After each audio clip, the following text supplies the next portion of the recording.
you are not accustomed to the setup here and so on. So the benches are marked.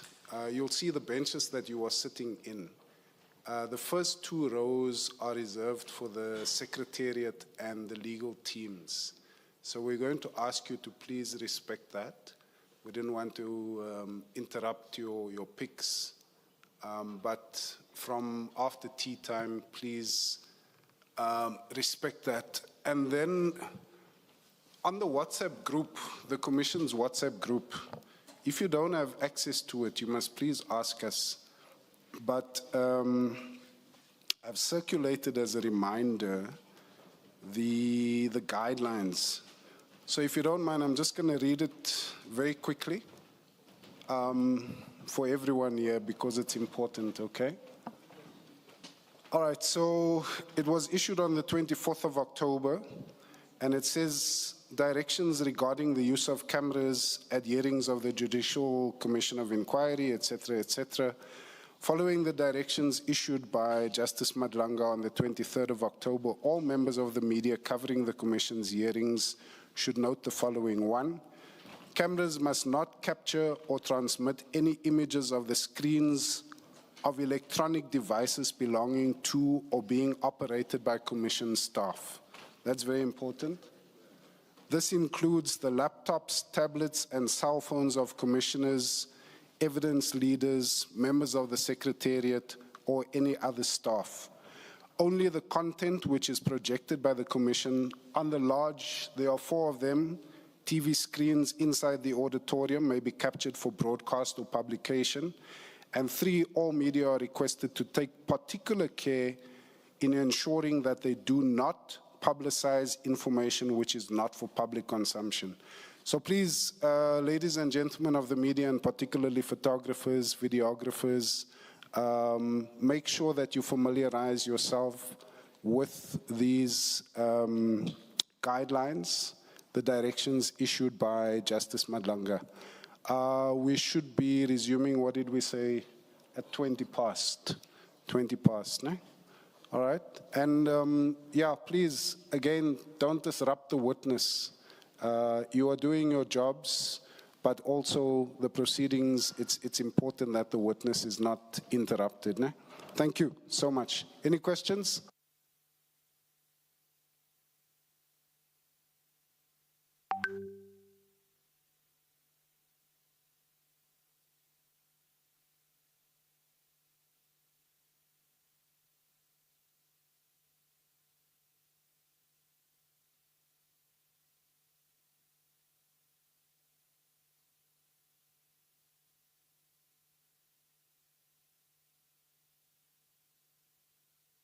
Okay, just the chief evidence leaders brought something else to my attention, which is kind of covered by what I've said, but firstly, the piece of paper that was handed is obviously, it wasn't shared with you publicly because it is not meant to be shared publicly. It's covered by these regulations, right? And secondly, please, again, do not try to take pictures of the witnesses' legal team's laptops. The guidelines also cover that. So, yeah, let's please be cognizant of the sensitivity of the Commission's content. Ne? But whatever is up on the screens, you are welcome to record and broadcast. Okay, colleagues, thank you.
All right, ladies and gentlemen, we are ready to resume.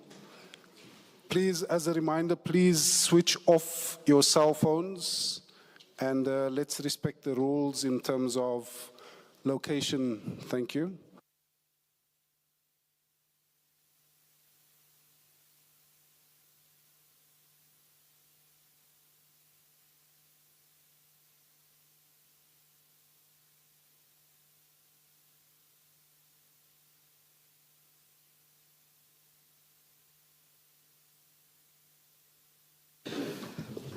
We have received information that a picture of the name that Mr. Mogotsi wrote down may well have been photographed. Please don't put me in the position of having to state my basis like I put Mr. Mogotsi to task with regard to the basis of his information. But seriously, or on a serious note, if that has indeed been done, I direct that that name should not be published. Thank you. Thank you, Chair.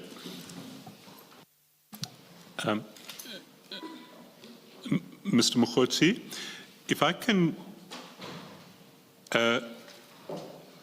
take you then to paragraph 31 of your statement. And you say in paragraph 31 that after you had won, well, you talk about winning General Sibiya's trust in paragraph 30, and in paragraph 31 you say General Sibiya agreed that I could continue with my 2 infiltration operations. Can I confirm that you're talking about the Matlala tender as one and the crime intelligence corruption issue as the second? That's correct, Commissioners.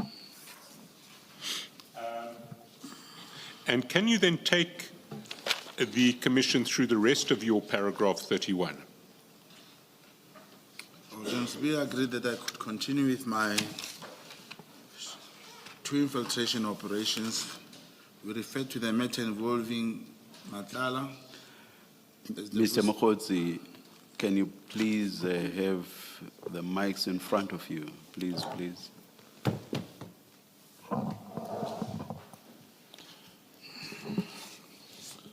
Thank you.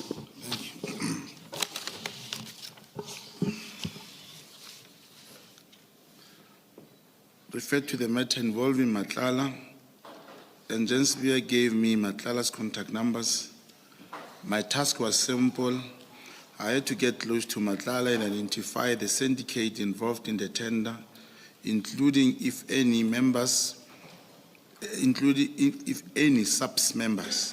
For this purpose, I had to convince Matlala that I'm close to Mchunu and that my concern and any concerns that Matlala had regarding South African Police Service tender could be addressed with the Minister. These investigations are still going.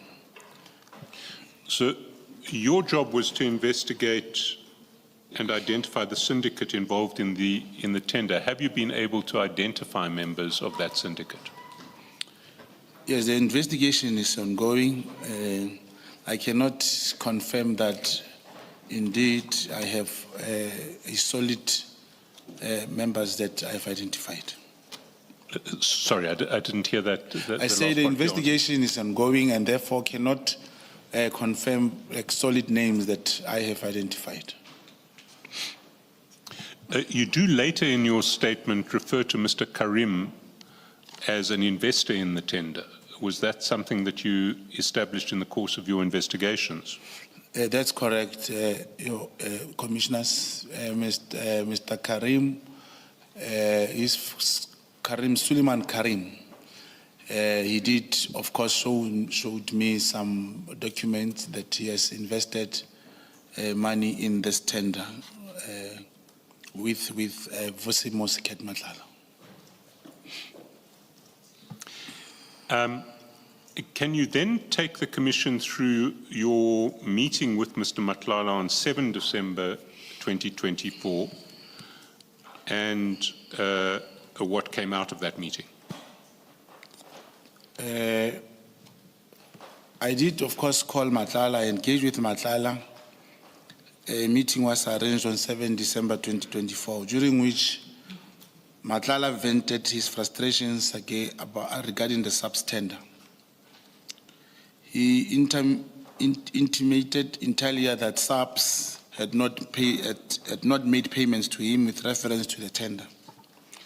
But after the meeting, and in December, I received a call from Matlala saying, because I think I must emphasize on 32 that this was a telephonic call, and then after I received the second call, that's when we met with Matlala, saying that I should speak to Mchunu, as he and his wife have been assaulted by members of the PKTT.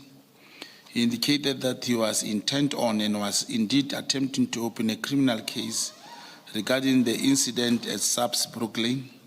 He was, however, unsuccessful due to the fact that the SAPS refused to open a docket and receive the complaint. So, just to clarify, did you physically meet with Matlala at all on 7 December? Yes, Matlala, we spoke over the phone, and I received a call from him, and he told me that he has a problem, he couldn't open a case. And in my response to that, I did call my handler to arrange for Matlala to open a criminal case at Soweto. And then it was my handler, Mabisela, who then spoke to my co-handler, who then facilitated the opening of a docket. Now, after Matlala thereafter was able to open the case through my intervention. So the case was opened at SAPS in Soweto on 7 December 2024. And on that day, me and Matlala met in Johannesburg. And we're talking about a physical meeting? Physical meeting. I'm sorry, I should have just raised this with you earlier. You say in paragraph 31 that General Sabia gave you Matlala's contact numbers. That's correct. Did you not have those numbers yourself? In my phone, I had different numbers, but I never spoke to him before. But the numbers that he gave me were those that on an official arrangement with SAPS through his tender. So you had certain numbers for Mr. Matlala in your phone already? Yes, but they never worked because I had the numbers in my phone.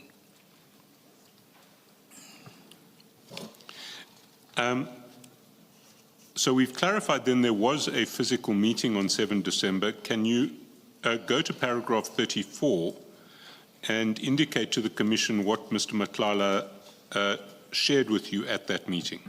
Yeah, the meeting was very, very important because, Commissioners, it is Matlala who told me that these people are very ungrateful.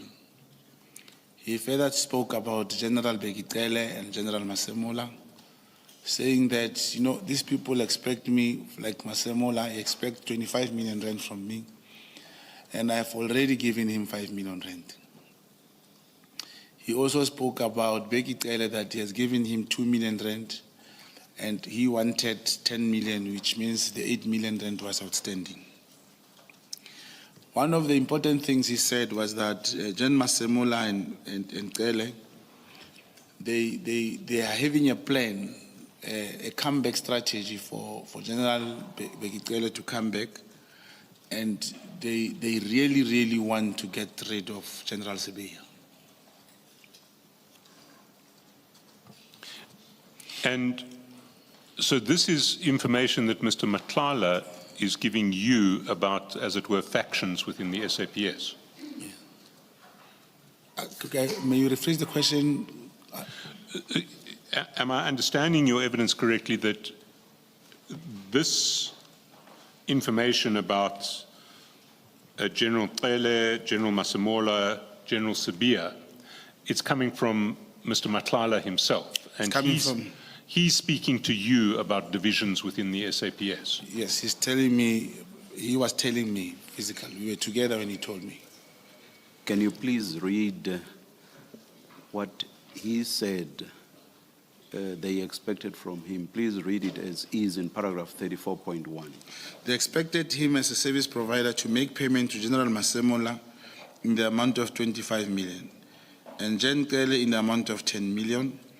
Of the 25 million expected to be paid to Masemola, 5 million rent had already been paid and there was a balance of 20 million rent outstanding. With regard to the Kelly payment, 2 million rent had already been paid and a balance of 8 million rent was outstanding. Thank you, Mr. Chairman. And did he give you any indication of how he'd paid them, when he'd paid them, whether he was going to pay the balance? No, we never spoke about how he paid. Usually, when you are investigating something, talking to someone, the moment, as soon as you get deeper to know how, he'll immediately doubt you. You will take it as information and keep it.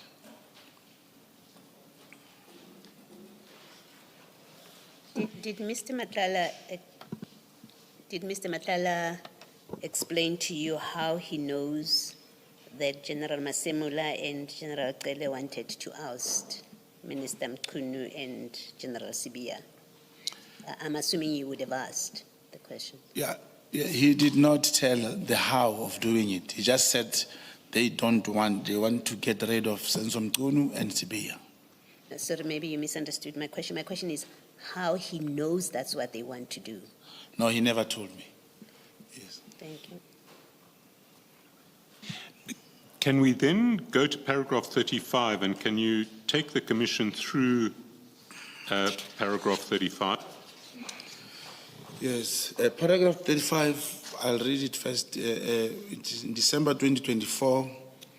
The same Matlala, he referred me to a high-ranking police officer, and I subsequently met with him. I knew him, this police officer, I also knew him, as we have conducted one operation with him in the past. He shared information with me of the intention to craft a negative finding in a disciplinary hearing against Major General Khan, which was underway. He confirmed that he was in KZN for a briefing on how to address the Major General Khan situation. I am not in the position to identify him herein as there are real concerns relating to his personal safety. So if I can clarify, this man was brought to you by Matlala. Yes, he said, he told me there is one hiking rate, he used the word, there's another bra that I want you to meet. He has something for you, and I believe the minister may want to hear, and the minister can do something. And I met this man who I have, in fact, I briefed my handler first to say there is this man who wants to meet with me, and then he's saying he has this kind of information. But when I met this man, I did a recording on our conversation. And immediately as an agent, after informing my handler, we had to process that because with the DPCI for a section 252A. And I did meet with Lieutenant Colonel Schnell to register and apply for and conduct the operation in terms of that section of the law. The intention, my intention there, Commissioners, was to employ the information that I obtained from the senior officer in the section 204 that he can, against General Mkonazi and Lieutenant General Kumar, because that's what he told me, that in Durban, they plotted on how to expel General Khan. So if I can just clarify, this officer who was referred to you by Mr. Matlala Yes. told you that he was aware of a plot by Generals Kumalo and Mkonazi to get rid of General Khan. That's correct, Commissioner. And that, as I understand it, maybe I'm getting ahead of myself, but the plot involves getting this officer to give false evidence against General That's correct. He was one of the witnesses of an incident that occurred some years back, and he was called to KZN as part of preparations for the hearing. They did give him how the whole plot is to unfold and how he should implicate General Khan. Do you still have that recording? Yes, the recording and the statement is with Lieutenant Colonel Snell.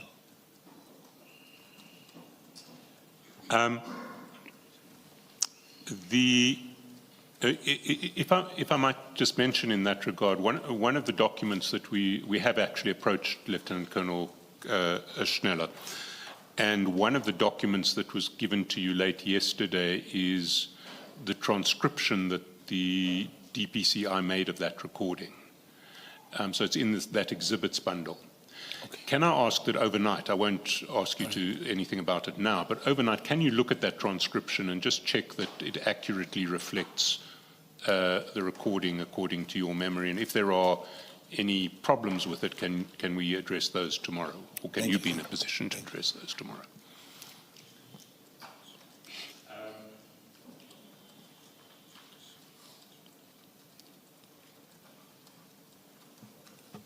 So I want to just take a step back. This is Mr. Matlala again telling you about, for want of a better word, factional fights within the SAPS. You have, according to Mr. Matlala and the officer he refers you to, you have two generals plotting to get rid of another general through false evidence of this officer. That's correct. Did you understand this division within the SAPS to be in any way related to the other division that Mr. Matlala had told you about, that you have General Masemola and Minister Cele on the one hand and General Sibia on the other? Or was this just a completely different split within the SAPS? Yes. Honestly speaking, Commissioners, I believe at the right time also, I will talk to the relationship between General Bekicele, Masemola, General Kumalo, and I've even given them a particular term, which as we proceed, I'll be able to. Yes, the moment he mentioned that Lieutenant General Kumalo, Lieutenant General Mkonazi, there is a Major General Kumalo also in the KZN. It is him, who addressed the senior police to say, we expect you, this is how we expect you to perform during the hearing. Because now, according to the lieutenant is telling me, the instruction from General Kumalo and General Mkonazi is that they must find this General, Major General Khan guilty, and he must be dismissed. I'm not sure that you understood my question. What I was asking is that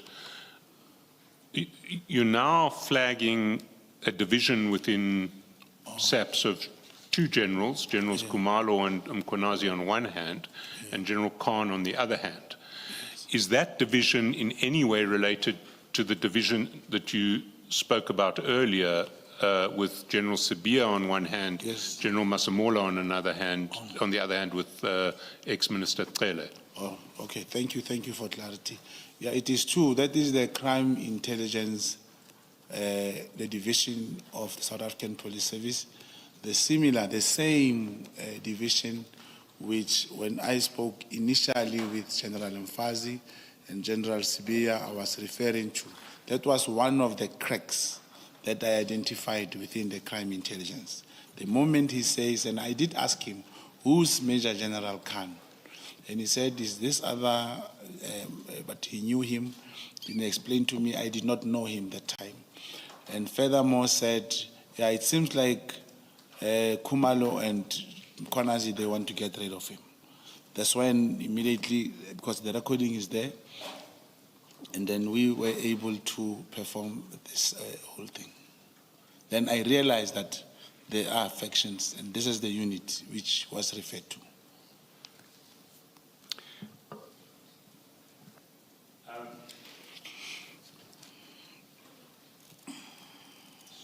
So just to clarify again, you were involved in a 252A operation, That's correct. which involves essentially setting a trap.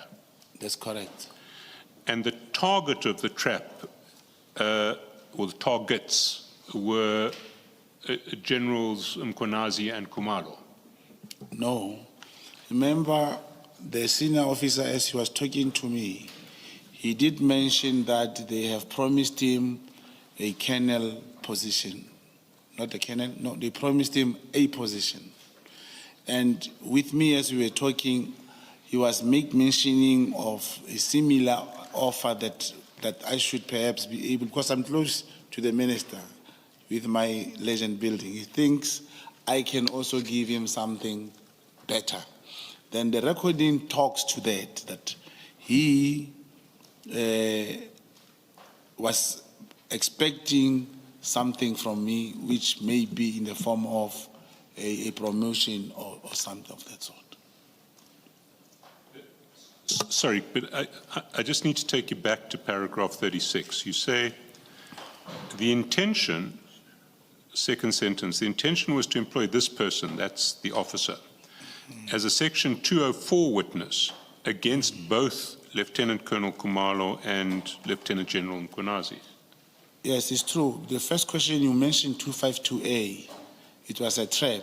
But because we have trapped him already, now is my time to tell him that I expect you to be a 204. To help me against Lieutenant General Mkonazi and General Kumalo. Because he was recorded already, telling me the instruction they have given him on the plot against General Khan. So the 252A didn't relate to his future testimony in the disciplinary hearing. It related to what? To your meeting with him when you recorded him? Both two sections becomes instrumental to remember the 252A was to trap on what he wanted, what he expected that I could be able to give him, as he has given me the information. And now I immediately use that information against him to say, now I need your testimony. We are going to testify against General Mkonazi and General Kumalo about their plot against General Khan, which was the plan.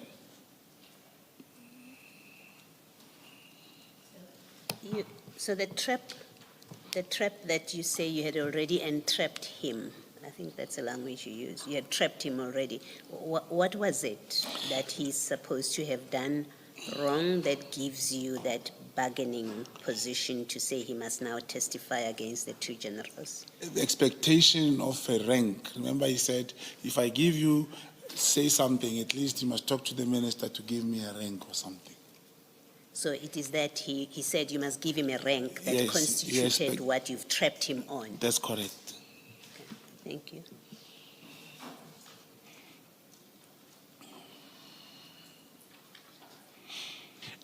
And when was the meeting with him at which you trapped him? It was during December 2024.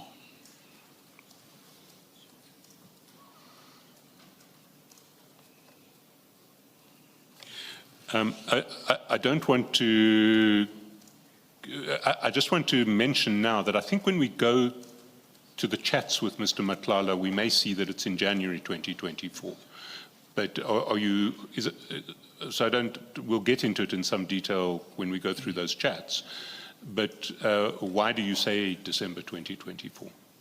Because the disciplinary, I went to inquire, I spoke to the handler.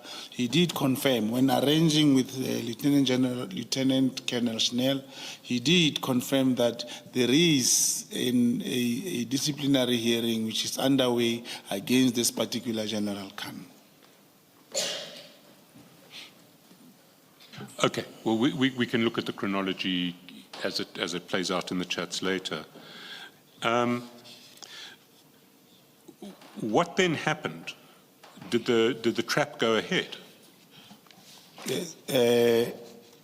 Upon him agreeing to the 204 and because he was recorded already and the information was with the DPCI, now it was incumbent upon the side of Lieutenant Schnell to proceed with the investigations and so forth. But the only thing that I did with the copy of the recording that I had, after speaking to my handler, the conversation, the information was leaked to the media, and it was leaked by me, purposely, and upon by General Kumalo and General Mkhwanazi.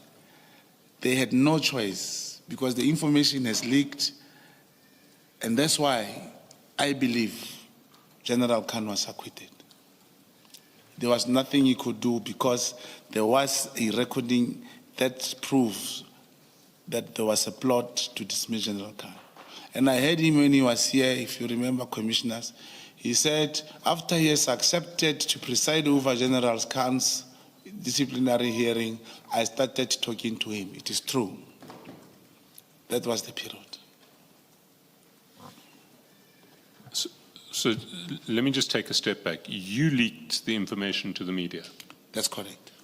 And the information that you leaked to the media was that certain witnesses had been pressurized to give false evidence. And you will be given promotions. I think in return for the publication is available in one of the minutes. But that was leaked, what you leaked to the media. That's me.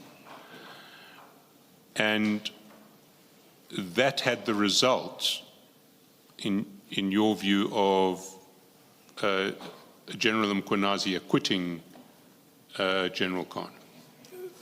Yeah, that's what happened. He had no choice. He ended up acquitting General Khan. And what then happened with the Section 204 and the trap? That commissioners, as senior counsel has alluded, that he has managed to obtain the transcript from Lieutenant Snell. I believe he'll be in a better position also to give senior counsel the progress relating to that matter.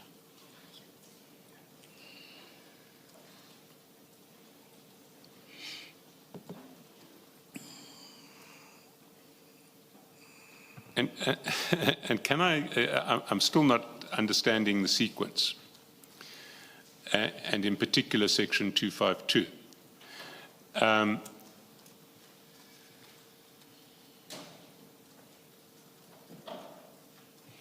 You would have to get authorization under Section 252A to run a trap, would you not? That's correct.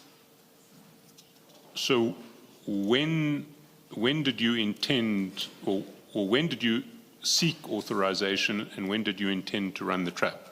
Through my handler, there is also a verbal authority to obtain the particular authorization, and it was done. I believe Lieutenant Colonel Schnell will confirm the process as to how did the whole thing unfolded. But it was done in my presence by my handler, because it was a verbal authority.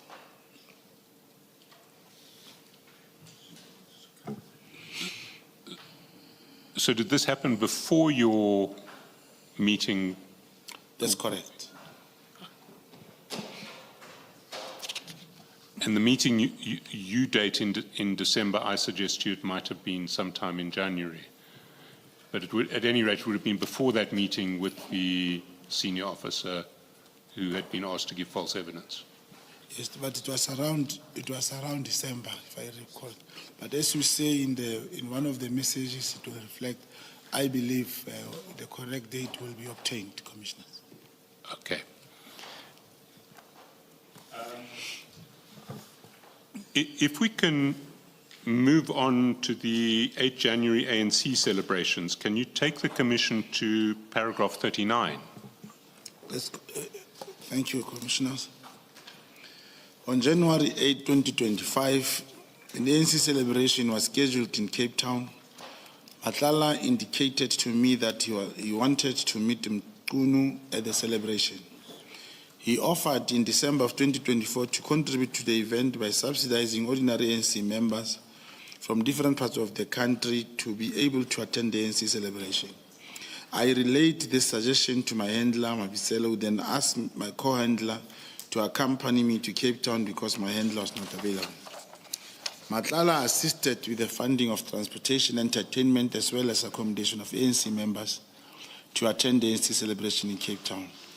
Matlala made payment in the amount of 149,000 towards aforesaid expenses and other payments towards the travel expense of 8 persons, which included my co-handler and his partner. The amount of 149 was paid to the company called Khotle, and payments were made to service providers by the company. The additional travel for the 8 persons mentioned was paid directly by Matlala. Can you explain to the Commission what your link to Khotle is? The Khotle is a company owned by my fiancé. Now, to ensure when you do this traveling arrangement, it happens all the time. You do payment to certain people, and the transactions or services end up not being rendered. But then with Khotle, I knew because we had to, other payments had to go to buses, others to flights, others they had to use to be poured petrol. Now we wanted a central way of controlling the funds. That's why I used my fiancé. So you were able to direct what would happen to the payments that were made to Khotle? They are not only on people who were already in Cape Town, because the payment arrived when we were in Cape Town already. Yes, yes. And who were the service providers who were paid out of this 149,000 that was ultimately paid? Those are different people. Like I said, you will have other people been traveling by bus. You will have people at Cape Town. They say, Tina, we want to eat this. Others will have to be given, or you have to buy from a restaurant. Others you buy in a bulk. It depends. The money had to be available that side and be controlled. But as to other service providers, it is only Khotle that is able to prepare who else did they pay the money to. And are you able to account for that 149,000 as to where it went? No, Khotle must do. I'm not the director of Khotle. They have to deal with that, and if the commission requests them to do so. Okay, so but your fiancé could account for that? Yeah, those are entities. Maybe as I'm here, I may have another fiancé. It's not a thing that I can control her business.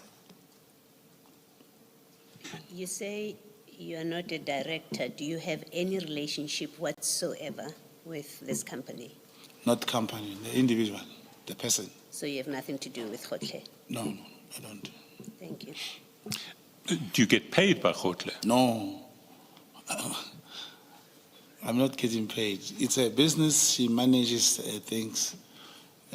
Where as a traveling agent, here and there she'll take a percentage. That's her thing. Yes.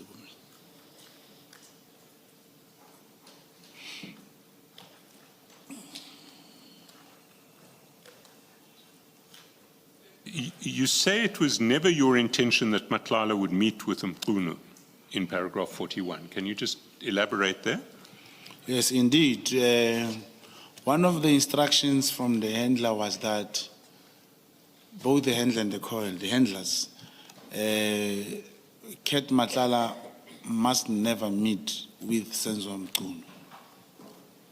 My responsibility would rather be to manage him or to say things that I know would never materialize. But it was a clear instruction that they should never meet. And indeed, they never met. They never met. And did you know why there was that instruction? Yes, remember the intention on this company was to investigate the director who comes from being a John Wick, who's now Ket Matlala. There was no way you could bring that person closer to the minister. Sorry, there's no way? You could bring that person close to the minister, Commissioner.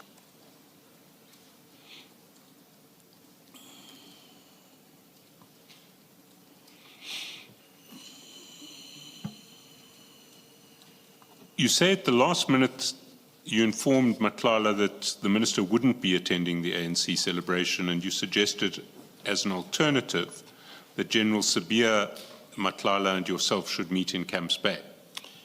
Yes, that was a consolation. Remember, on the last minute when I informed him that the minister is not in the celebration, is not in Cape Town, he also decided that he's no more coming. But I couldn't just say, when you operate on somebody, you can't say the minister is not coming and you just close the conversation. You have to tell him, but I think because Sabia is also in Cape Town, you can come and let's meet with him. What would the purpose of meeting with Sabia be? There won't be any purpose because I knew he wanted to meet the minister, was to make him realize that I tried something because the minister is not here. But what interest would Mr. Matlala have in meeting with General Sabia? Why would that be an offer that would be attractive to him? No, if there was no way, I couldn't say to him, come and meet comrades. You would want him to meet someone. Remember, if he has frustrations about his business, you would want him to meet someone. Remember, General Sabia is a Deputy National Commissioner. It's not like I'm saying, come and meet Maliki. Or you give him someone who will make him realize that, oh, you mean business. But if I understand your evidence correctly, Matlala said he'd already paid millions of rands to the National Commissioner for this contract. That's correct. So why did you think offering him a route to the Deputy National Commissioner would be of any value to him? Commissioners, it's just that I don't wish that I should be operating a particular person like yourself. But what is happening is the moment there was no way I could say, hey, Kat, the minister is not coming, bye-bye. You would rather say, look, because the Deputy National Commissioner is here, I think you can come, we'll meet with him, but the minister is not here. So as to it adds value or it does not add value at the time, what was important is to pass the message for the man to make a decision whether he was coming or not. And I knew he would not come. Why were you sure he would not come? He wants the minister. He would have told me initially from the first place that I want Sabia, he said, I want Senzo Mchunu.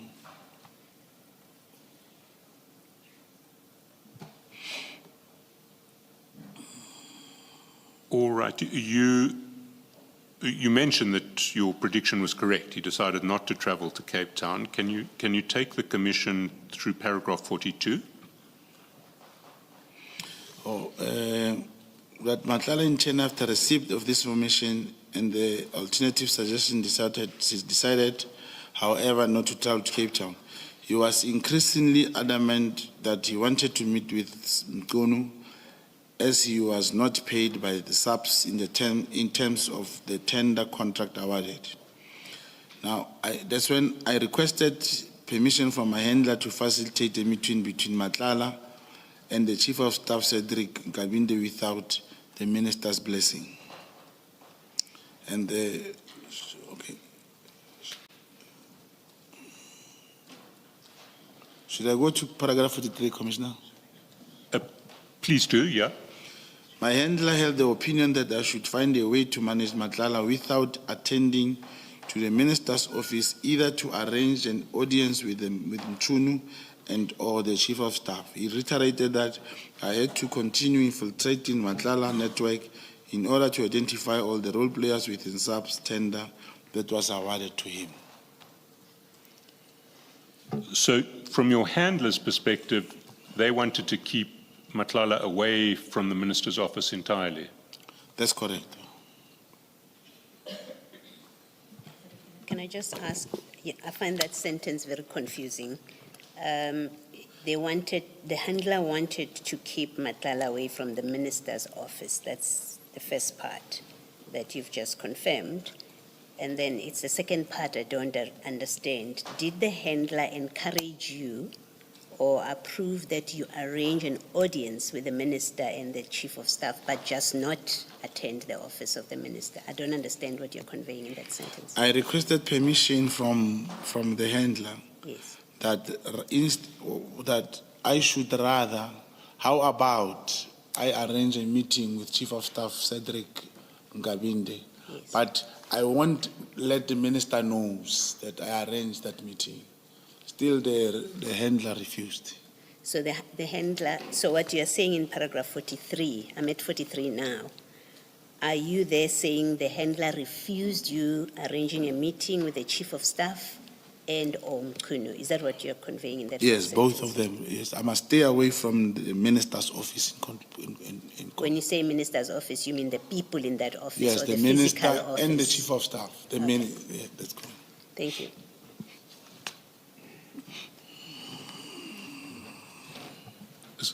So you say in paragraph 44 that you still had to manage Matlala's expectations. Yeah. How did you do that? Remember, he had problems with the non-payments. I then proceeded to say, but why don't I arrange a meeting for you with General Sibia and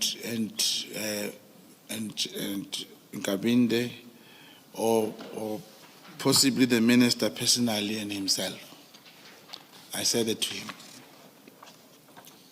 So, although your handlers had said you can't let him get close, you can't let him meet the minister and or the chief of staff, you essentially offered that to him.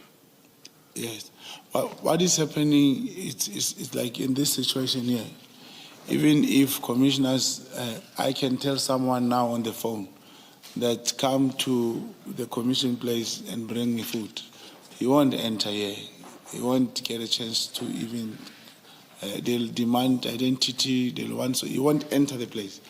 When I offer you something, it must be practically happening. There must be, for example, a message that I send to Kate to say, come to this hotel, I'm with the minister. That's when I want the person to meet the minister, or I'm with the chief of staff. But when someone says, I need to be paid, I have a problem, man, come on, man, I need to meet the minister. You can't say no if you are an operative. You say, I'll find a way. I know that there is an NEC meeting or the minister is being called. Sometimes you listen to the media. Immediately when you hear, you type him a message, hey, the minister could be available. He's now going to Cape Town. There's a portfolio meeting. Even when the portfolio is visual, you will even say he went to Cape Town to that meeting. The issue is you must keep contact with your target. But knowing all along that what you were promising him could never materialize. It would never materialize, and it never materialized. Can we then move to the top of page 12 and paragraph 45? Yeah. During April 2025, the exact dates I cannot recall, I traveled to KwaZulu-Natal by car. I made a trip after Matlala indicated to me that he was going to meet with a person who would solve all his difficulties in KwaZulu-Natal, moreover in Devon. And that he said in 2 days' time. I traveled to KwaZulu-Natal, arriving the day before Matlala's intended arrival. And my source at the King Shaka International Airport, an Uber driver, kept observation on my behalf and informed me when Matlala arrived at the airport. The Uber driver relayed to me the registration number of the Just a minute. Do you not agree that this was an unwise choice of a source? An Uber driver could easily have gotten a call for a pickup and left the airport. How would the source be of use to you then? Oh, thank you, Commissioner. I did not explain to that. Uber drivers and Bolt drivers, when you have a mission with him, the first thing he gives you a price that I may not move. I'm going to sit here until your target arrives. And he'll tell you, I'll make 2.5 a day. And for you to make it easy, you will say, okay, sharp, I'll give you that money. So he observed for me that day. He even ensured that he follow him to the car, the other Bolt, the Uber he was traveling with, and send me the particular registration, because I was waiting along the N2 on the road from the airport. Yes. So is this Uber driver your informant or Yes, just a yes. random Uber driver? No, it's an informant. And how would he have identified Mr. Matlala? He knows Matlala. He knew him. Remember, you talk to a person, you will even send him a picture, but that time he knew him already. You didn't send him a picture? That time, no, he knew Kate Matlala already. And he knew him from where? Because we were talking about him. There was a time when I was in Durban, because as an agent, commissioners, you have a network. You see, for the nation, for the intelligence service to function, I can say you can't run intelligence service without Brown, without an agent. Now, you'll have even people who are selling on small scale. Someone's knowing he's selling drugs, 100 rand, 700. You know him, you won't arrest him, you won't tell. He's your informant. He'll lie to you, he'll say, no, let's bank 2 million. But because it's your source, you won't tell your handler that this man sells drugs.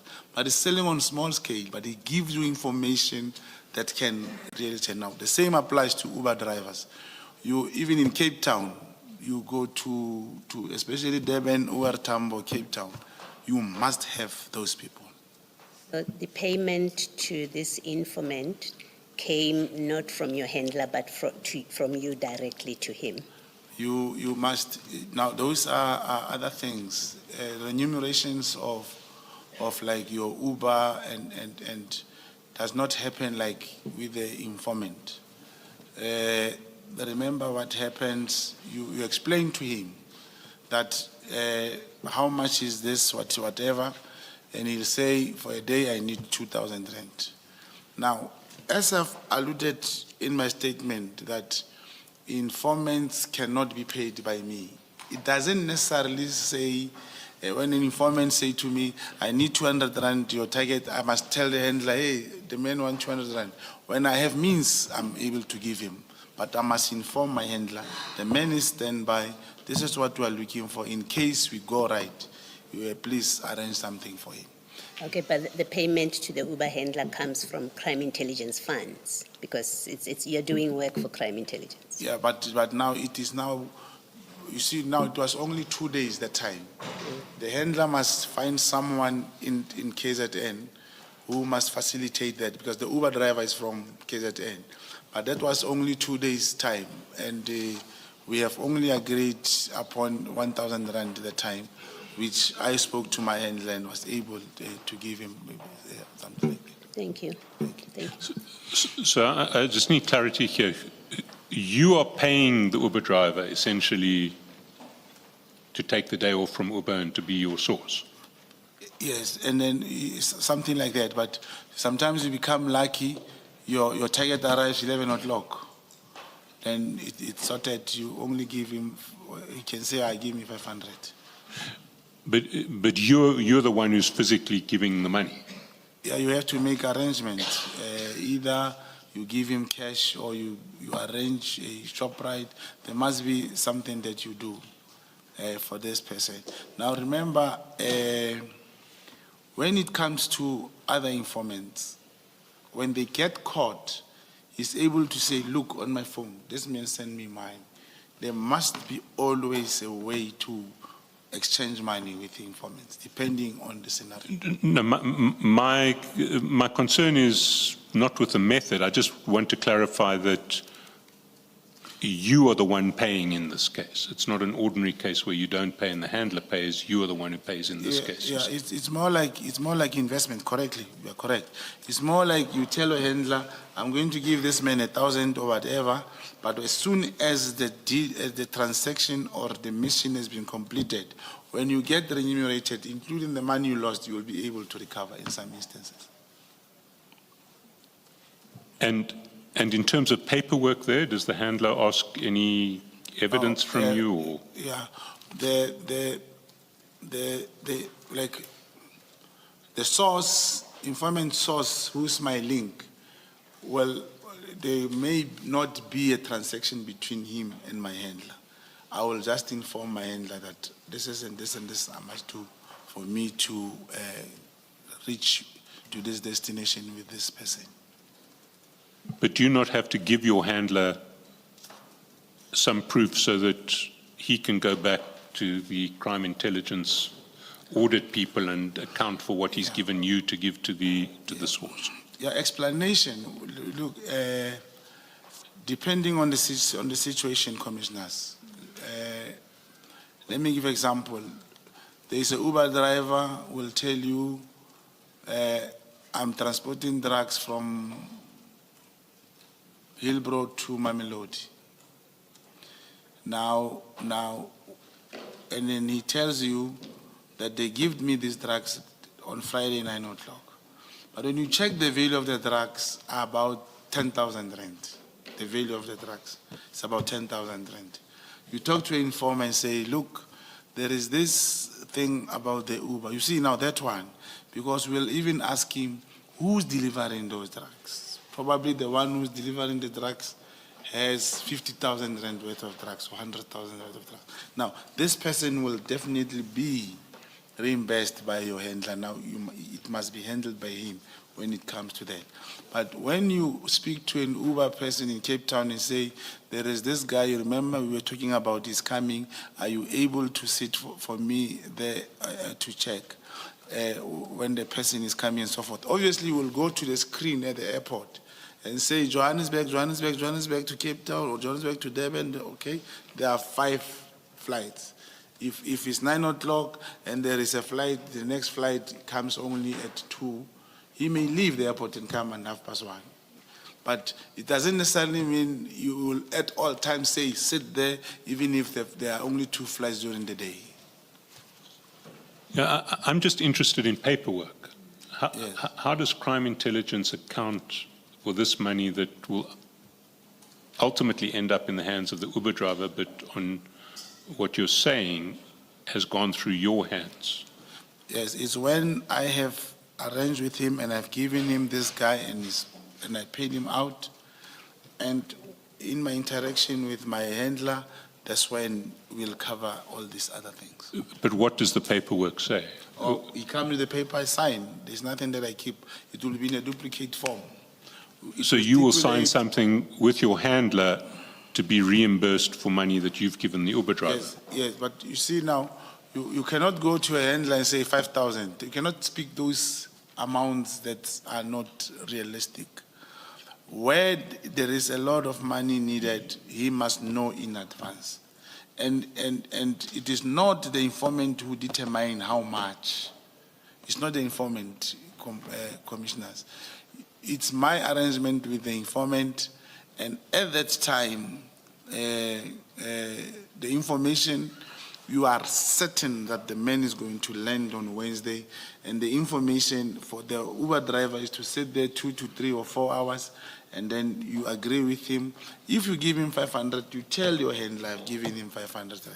But for the work of this magnitude, not necessarily that I will want the refund if I have done that. Some of these things I afford them. What I want is to know the person that is going to help Kat do away with all these problems at that moment.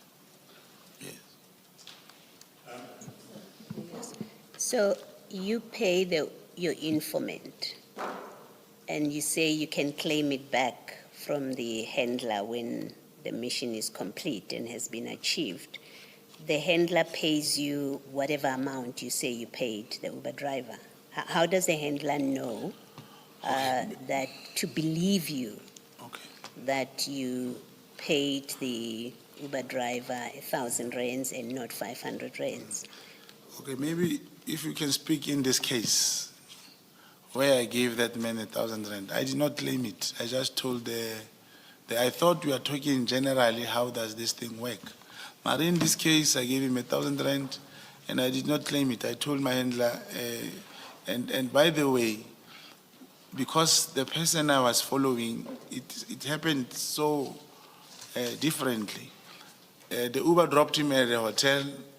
He was with his wife. They went into the hotel, and I waited and waited. They came in a white Mercedes-Benz, picked the man up, and I had to follow this Mercedes-Benz to this other place in Umhla. Can I just ask you not to mention the address of the place, because we don't mention addresses for obvious reasons. Yes, then I went to Umhlanga to check the place, and then I waited for some time because they were together inside the house, and I did not know whose house was that. It was just a white house. It's fine.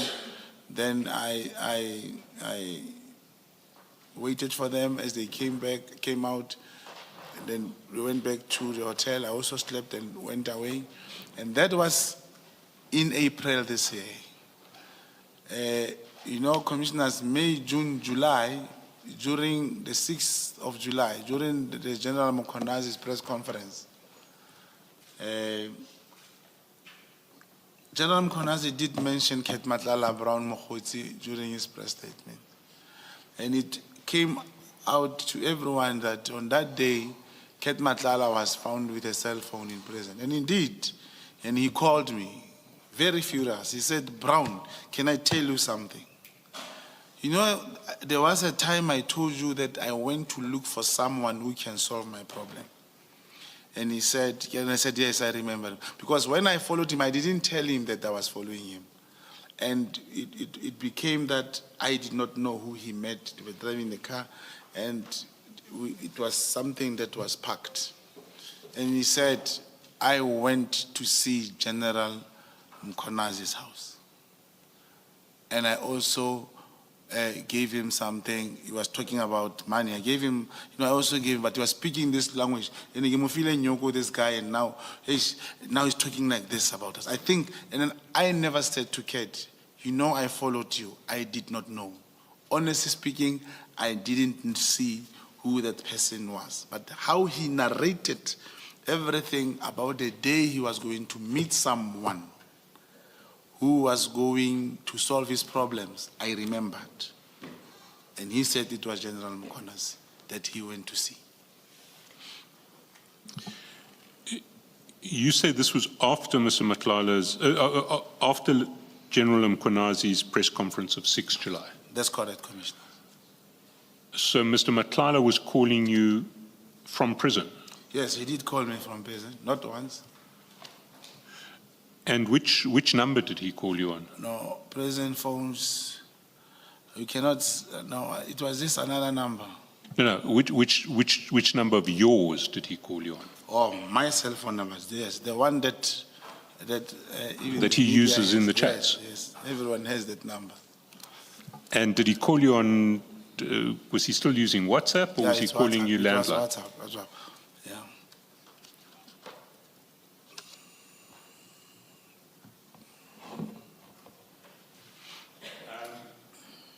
Then in 48, you talk about some other calls from prison. Can you just briefly describe those? Yes. He did call me, of course, from prison, but we were discussing like his strategy, how was he going to get bail, and what is happening, what is transpiring, and what is he doing all that, like what is happening to him, like his plans of getting bail. Let me take you back to the visit to Durban. When Mr. Matlala said that he was going to go to somebody who would solve all of his problems, was he referring to the problems he had with regard to the tender? Yeah, he was mentioning, yes, particularly in subs. Yes. I'm thinking the tender, as I understand, was a tender concluded at national level. Did Mr. Matlala explain how the KwaZulu-Natal commissioner, subs-commissioner, would have assisted on this? He never said, can I, this is an omission. Honestly, I thought maybe he was going to meet General Tele or someone close to General Tele. But then I only got surprised when he said it was General Mchunu and I was in his house. And you did not ask when he told you, you did not ask, how did you think the KZN subs-commissioner would have helped you on something like this? No, I did not ask him, commissioners. And then, you know, in prison, people will not call you and say, hey, how are you? Are you fine? It's like you pass a message, what you want to say, and then maybe the phone goes away. But he did mention to me that he was, of course, in KZN to see, and he went to Lieutenant General Mkhona's house. Thank you. Yes. Can I ask, you had the address where he went? Yes, that's correct. Did you report that to your handler? I give that to my handler, that's correct. And did your handler ever tell you who lives at that address? No. I only, this whole thing stopped after Kat himself told me who he went to meet. But the description of the trip, it fitted with the problems that he told me about and the period. Because, you know, if let's say it happened in April, Monday, and he tells me on Thursday, so it took very, very long, only on the 6th of July. Yes.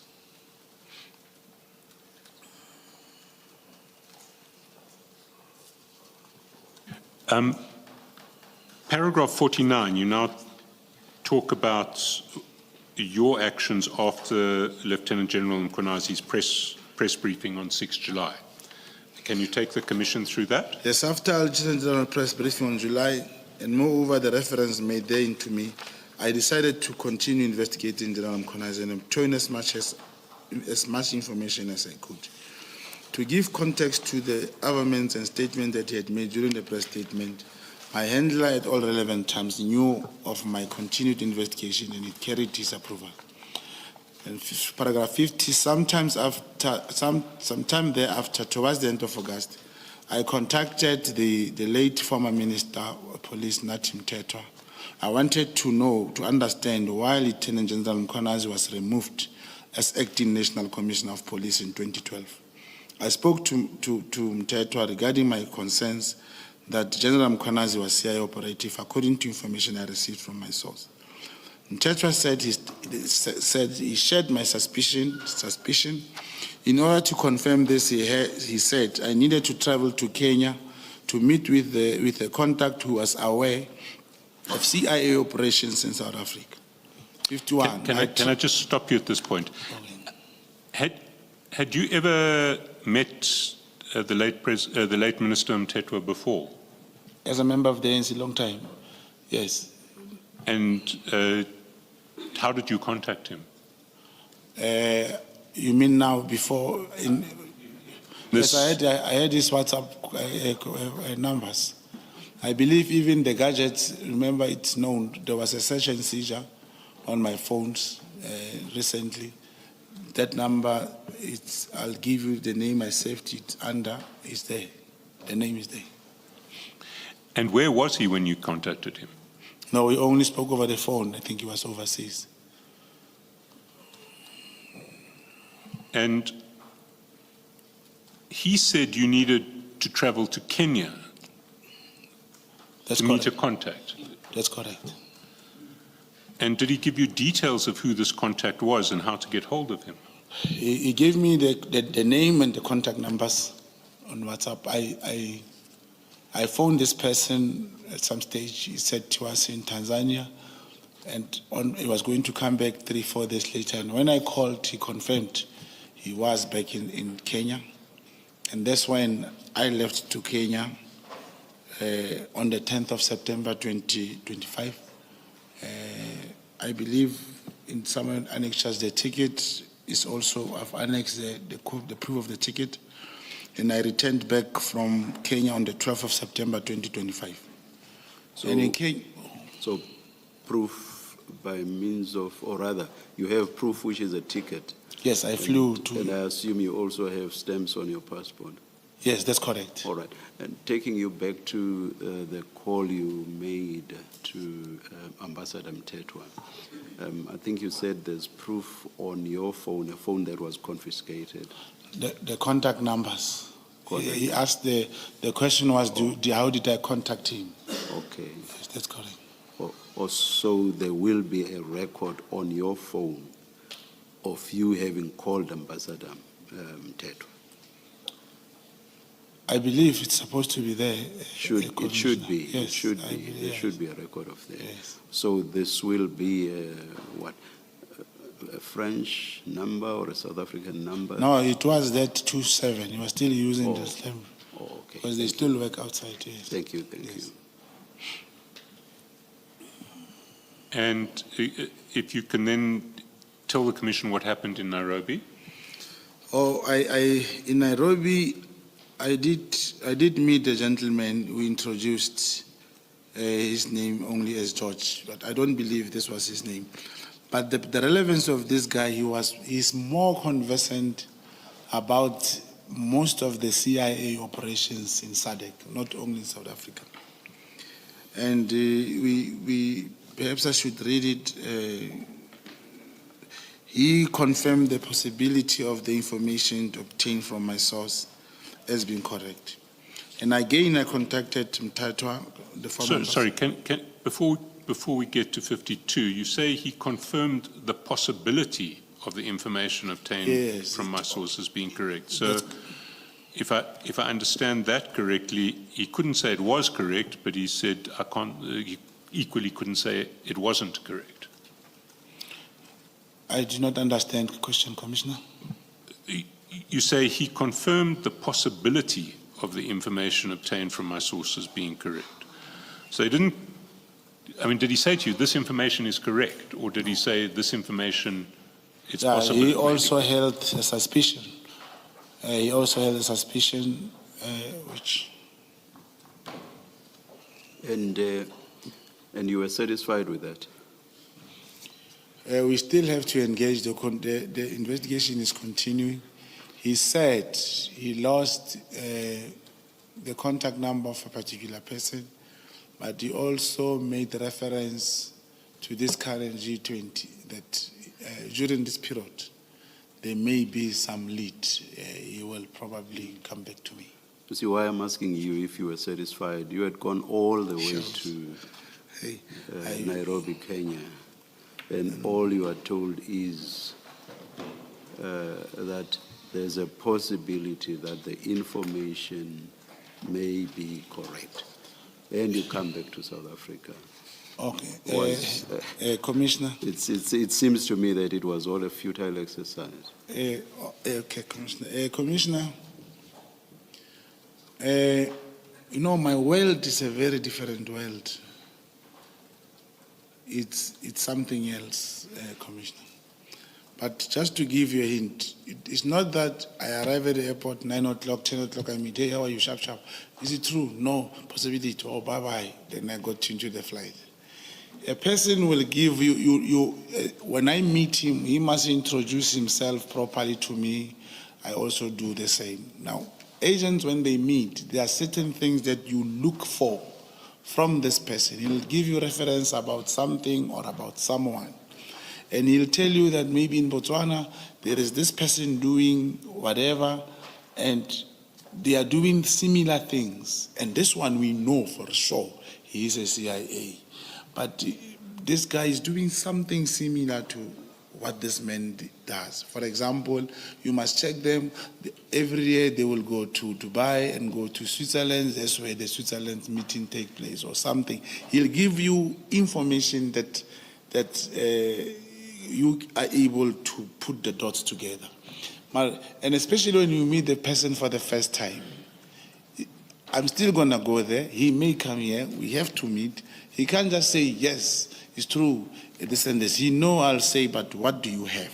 Because he asked me, I hear you are saying that, but what do you have? Then I told him so many things about the Richards Bay and all these things, how he behaved. And I must tell you how, because this whole thing of the 6th of July, to me, it was something else. It's not what we see. Something that was staged more like this was like a coup, a civil war. Is what I was trying to show him, and when you bring these dots together, there is a theory in intelligence commissioners which is called misdirection. And you start to see how this 6th July was, it's more like staged from what I saw, from what I'm seeing. And when I was trying to tell him, and he laughed, he could not, but he's also carrying the issue of the suspicion. From what you are saying, it seems to me that there was a lot of information from you, but on the bottom line, which is what we had gone to Nairobi for, all you got was just this one-liner. There is a possibility. Yes, which will help me to investigate, will continue to investigate, and we'll finally get the truth, because this is just a suspicion. Could you not have done this over a phone call? Because I was so hopeful that I will get something, either negative or positive, but I thought I'll get an answer. And it's not the first time, Commissioner, where you get to travel for information. In your world, do you ever interact on issues like this over the phone in your environment? If we know each other, being able to talk on certain codes which will understand each other, yes. But I can't talk to someone I never met and say something, and we cannot. It's not doable. What's the difference between seeing each other face to face and talking over the phone? It is the thinking that the phone is not safe. There's that thing, all of us will say, hey, you can't talk this over the phone. And also to take effort to obtain information, it makes a person realize, Commissioner, that this man is serious about this. But you considered the phone to be safe when you spoke to Ambassador Mteto about the same subject? If you know each other, you can just ask him. No, this is about safety now. Yes, This is yes. about safety. Yes, Did you that's consider the phone to be safe when you spoke to Ambassador Mteto about the same subject? Yeah, but and he was far, and for me and him, we thought we could just talk about it.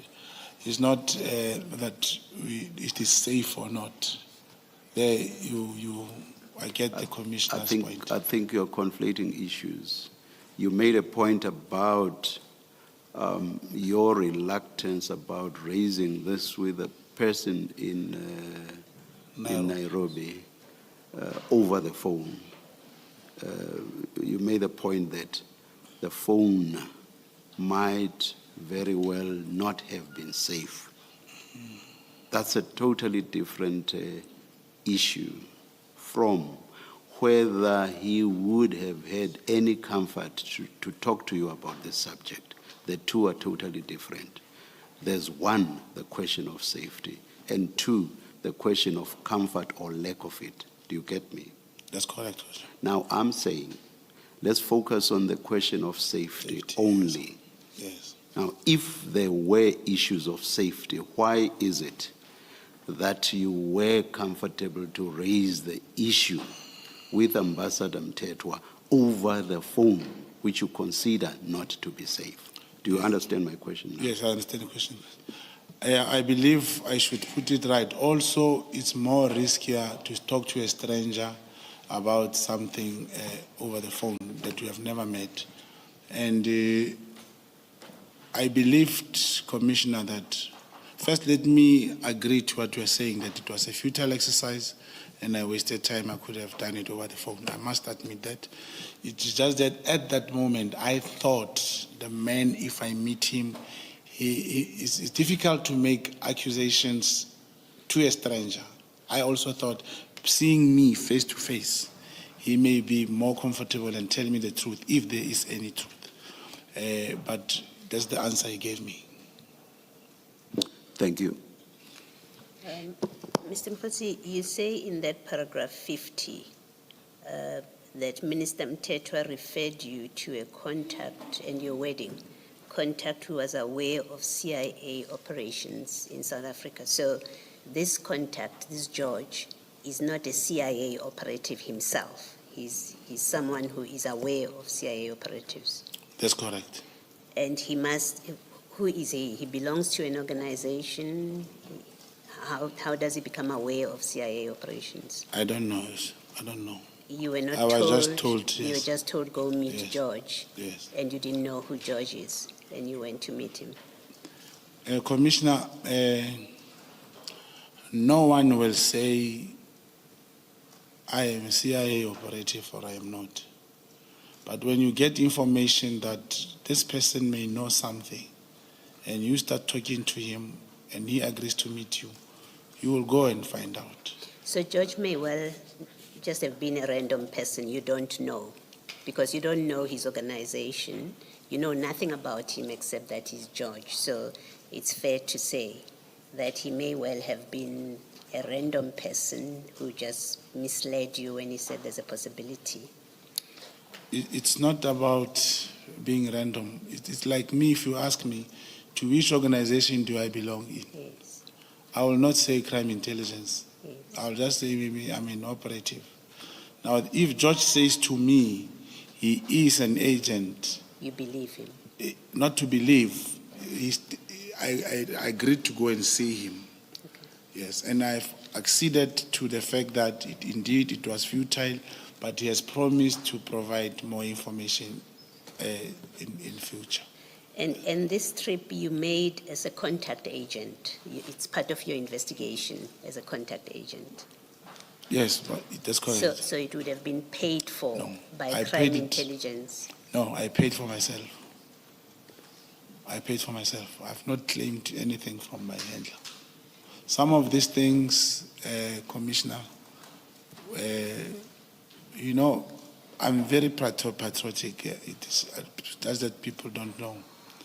Some of these things, I will do them from my pocket. So the long and short of it is you paid for this That's trip correct. out of your pocket. That's correct. Thank you. Yeah. If I may ask, how much did it cost you? Traveling, hotel bills, and whatever other incidentals, how much did it cost you? 15,000 rand. And I assume you have claimed amounts less than 15,000 rand from crime intelligence, have you not? Less than or above. I'm saying less, even less than, or have you not? Yeah, I've been there for some, it's not more than that. Not more than that. You'll claim here and there, but not more than that. Sorry? I have not claimed more than that. You mean like money, cash, 15,000? No. You have not. No. I find it strange then that you would not have claimed back an amount as high as 15,000 rand. It's not the first time, commissioners. Commissioners, and in this is not only about claiming, putting the country first, being patriotic, respecting the flag carries more weight than these things people are thinking. A lot of weight. Thank you.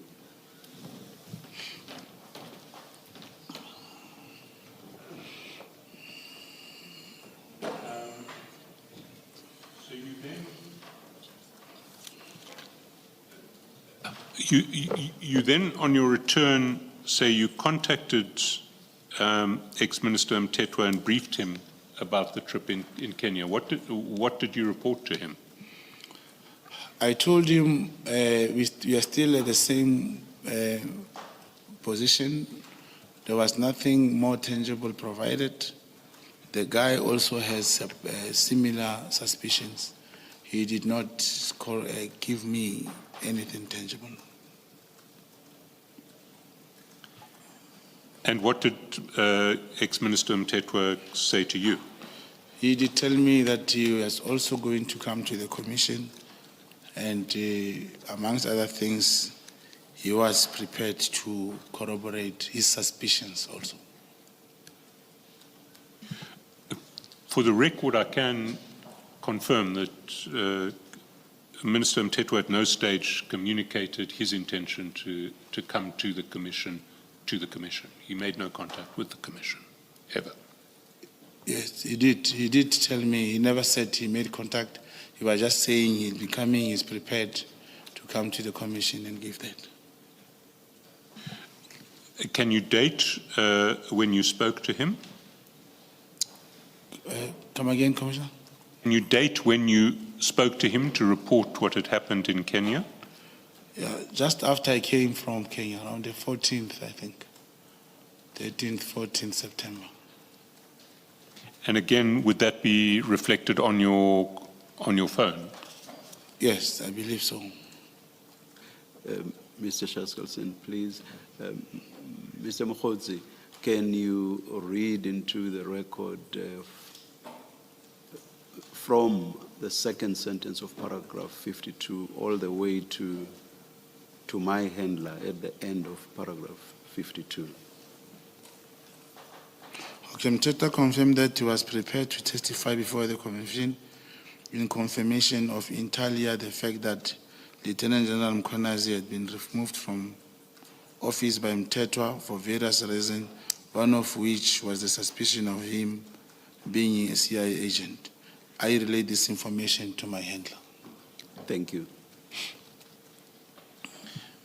And we know that the late Minister Mtetwa passed away on 30 September 2025, which is what you allude to in paragraph 53.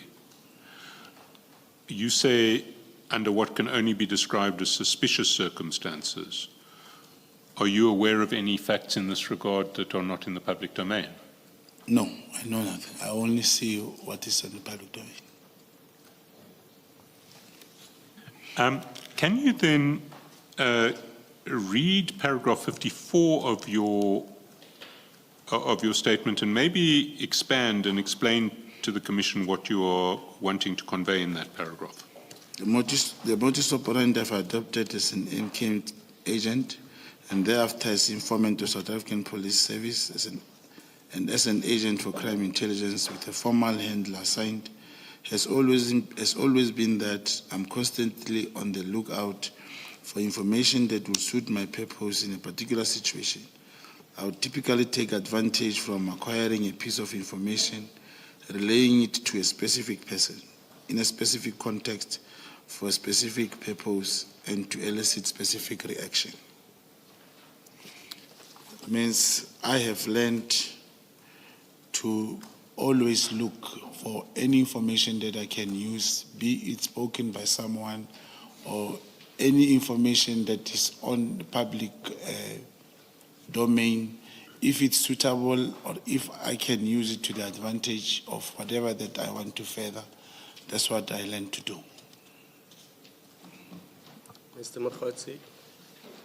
In your capacity as contact agent, good afternoon. Thank you. Good In your afternoon. capacity as contact agent, you interact with your handler and your informants. You're investigating so many cases according to you. Do you keep a diary where you record this information? And the dates and who you met and what information they gave you? Where do you record all this information? As an agent, you are required at all times to make notes and whatever and give to your handler who keeps your file. Your file is kept by your handler. So you You don't cannot have a diary of anything of that sort, which if it becomes accessible to anyone, you will definitely be attacked. So details relating to this trip to Kenya, all that information, you've already given it to your handler. That's correct. You no longer have their notes with you. Yeah, but there was nothing written in Kenya. We only conversed as we do. And I came to tell him, and then we noted in the file, and he kept the file. That's correct. I'm assuming that when you had to go to Kenya, you needed to go to a certain address at a certain time to meet a certain person who has been described to you?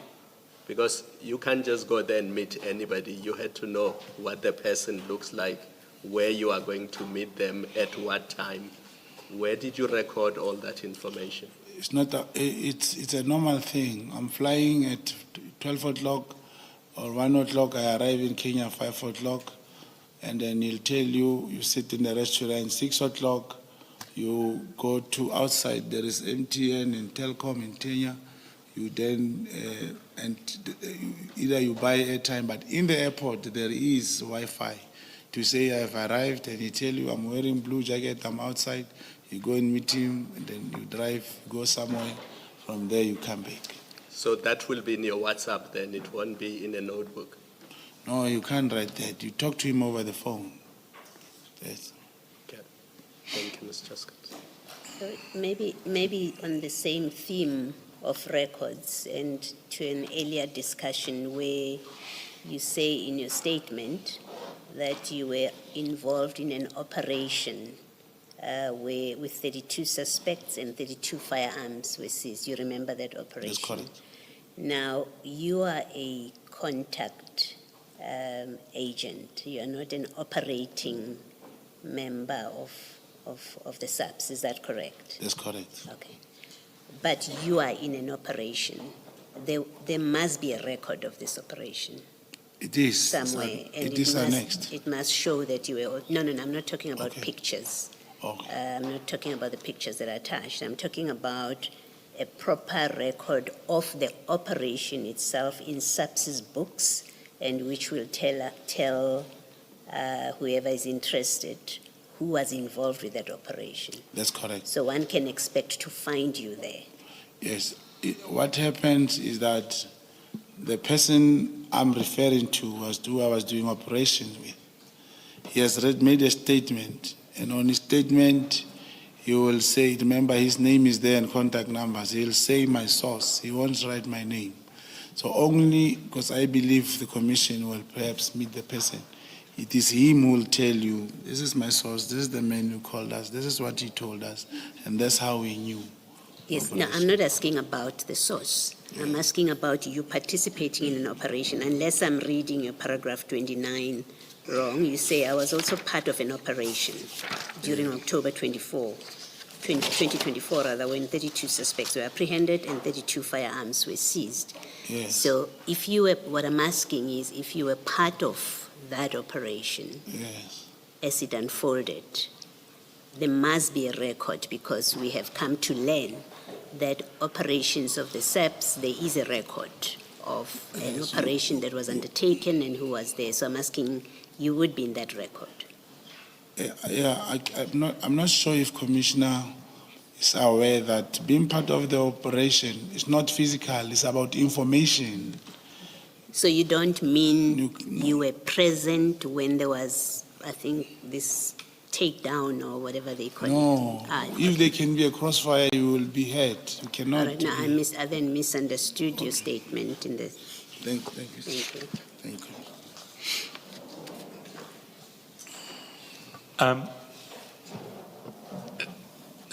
Thank you, Mr. Mogotsi. We're now going to get to the specific topics that we asked you to address in the various notices we sent to you. And the first topic is the evidence of Lieutenant General Mchunu, which you address from the top of page 14, paragraph 56. I have some questions later on in this section, but maybe if you could take the Commission through paragraphs 56 to 60. The evidence of Lieutenant General Mchunu.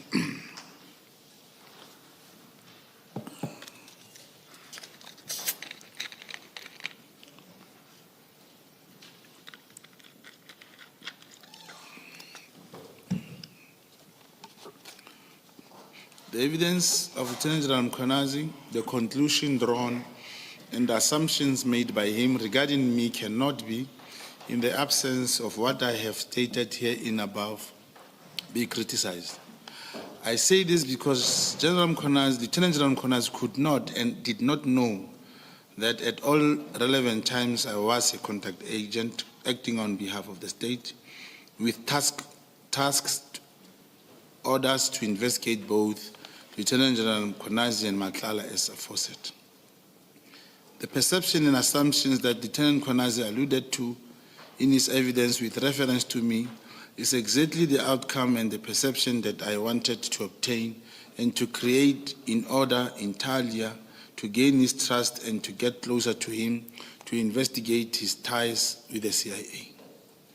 At all relevant times, my handlers had full knowledge of and was kept appraised of my conduct and strategy, not only where Lieutenant General Mchunu was concerned. I was privy to sensitive information regarding the South African Police Service and crime intelligence, not because I had dubious relationship with any senior police officer or persons in the public office, but due to my involvement as a contact agent for the crime intelligence and through my vast network of informers and sources. Can I just stop you at this point? Did your informers and sources within the SAPS, did they know that you were an agent? I don't understand the question, Commissioner. So people who were giving you information, SAPS members and crime intelligence members in particular, did they, and who gave you information, did they know that you? Yeah, it depends, it's not everyone. But remember, someone who's employed in the crime intelligence will not necessarily be an informant, except for maybe a person who's in the employment of crime intelligence, being a support staff, for example, in the human resource or supply chain. That particular person, you may, of course, work with that person and the person will know that you are an agent. But others will, in this context, think you are maybe close to the minister, or you can do some changes, or you are a person connected in the ANC, top brass, you can help them. Others, they perceive that your standing, you know someone in politics, or you know a person relevant to the situation that you are discussing. Because I'm just trying to understand the situation that you're describing, which is an unusual one, which is of an agent operating to investigate crime intelligence itself, and depending on sources of information that come from inside crime intelligence. Now, it seems to me that if people inside crime intelligence know that you're an agent and give you information on that basis, there's a risk that that will compromise the whole operation, because once your status as an agent is known, it will be very difficult for you to get covert information from anybody else in crime intelligence. Do you accept that? I accept that, not only in crime intelligence. I was raising that with my legal team. to say, after this engagement with your office, senior counsel, remember initially the plan was to bring this statement in camera. I've taken into cognizance all those factors, and I'm now aware that from now on the whole world knows that I am this person. So no one ever will ever, I don't think there's anyone who will ever give me information. Even if they say there is a tender of 10,000, once you see me, you say, no, they will never work with me. I was telling my team, how are we going to deal with this going forward? It is a concern, but I mean, in fairness, I think you yourself have disclosed your status as an undercover operative in interviews before you came to this commission. I have never commissioned. I've always said the right platform will come. There was no way, because after the commission was established, I also checked and read the terms of reference. I really believed I will present this in camera. But so that's the first issue, which is that if people know you are an agent, then there's always a risk that your status as an agent leaks into the broader world of crime intelligence that you're investigating, and your position is compromised. Would you accepted that proposition?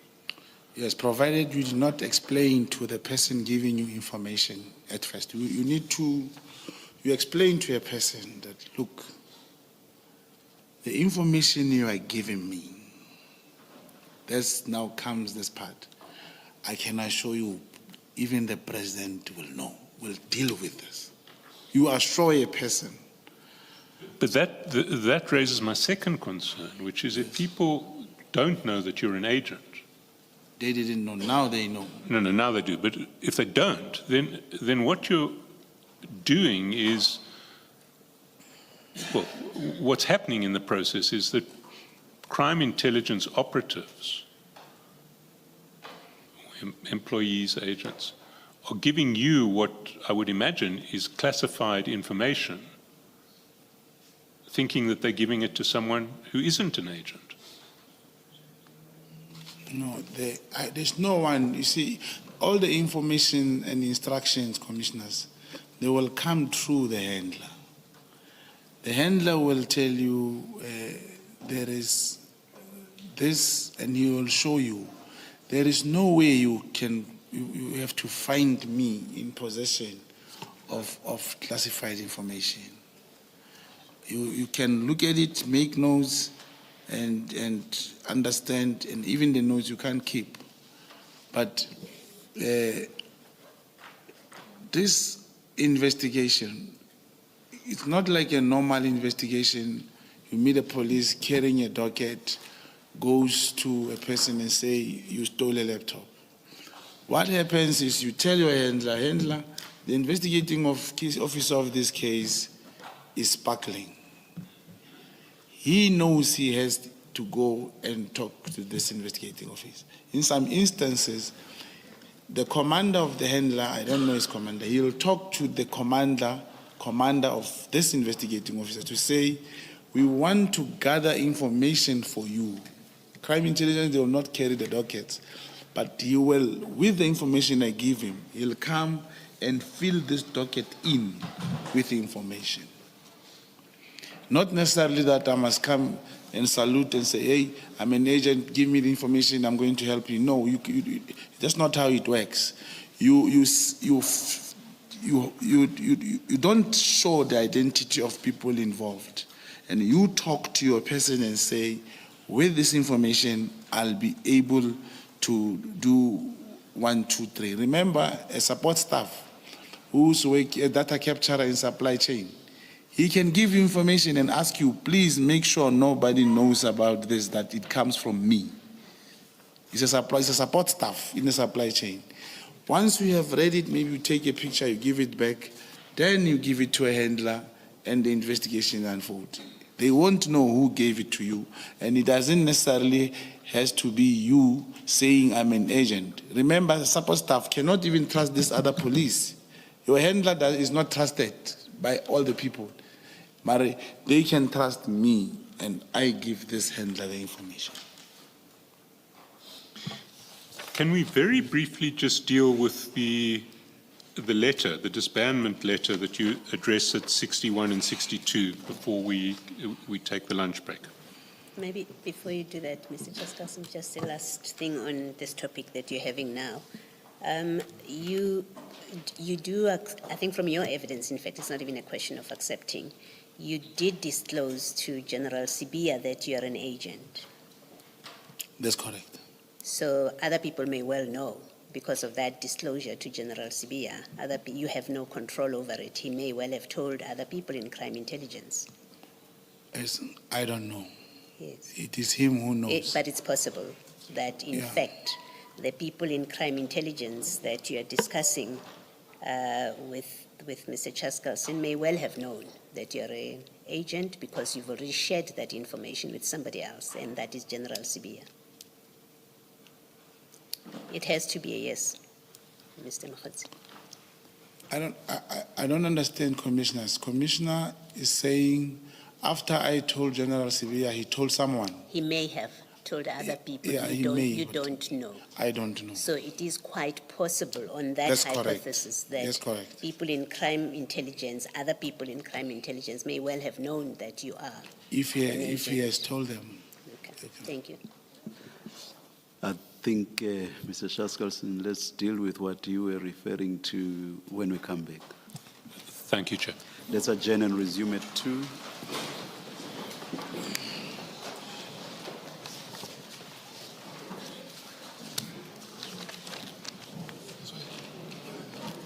How long? 1 hour. They don't take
Yes, Mr. Shazasi.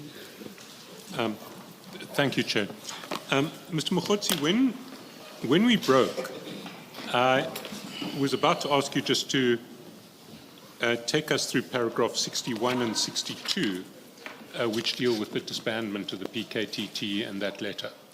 Can you read the paragraphs and just amplify anything that you would like the Commission to know in this regard? Thank you, Commissioners. The fact that a letter addressed to General Masemula by Mchunu entirely disbanding the PKTT was leaked on social media on 1 January 2025 was fortuitous. Through the social media leak, it came to my attention.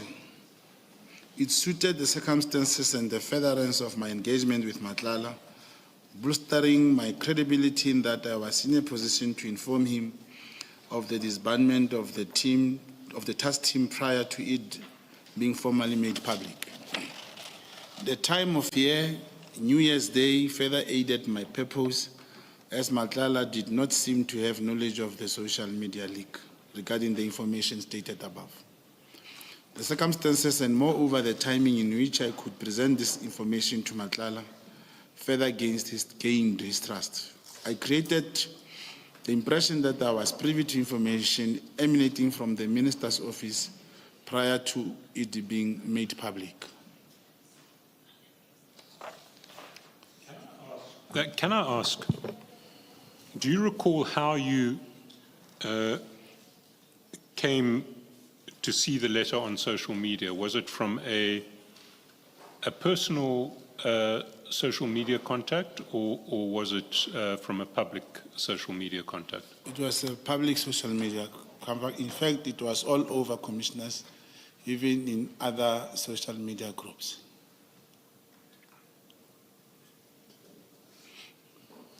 And do you recall whether it was on Twitter, Facebook, any particular platform? Is it? I cannot recall, Commissioner. I just know it was on social media. And how soon after you received it did you mention it to Mr. Matlala? Was it immediately? Was it? Did you delay?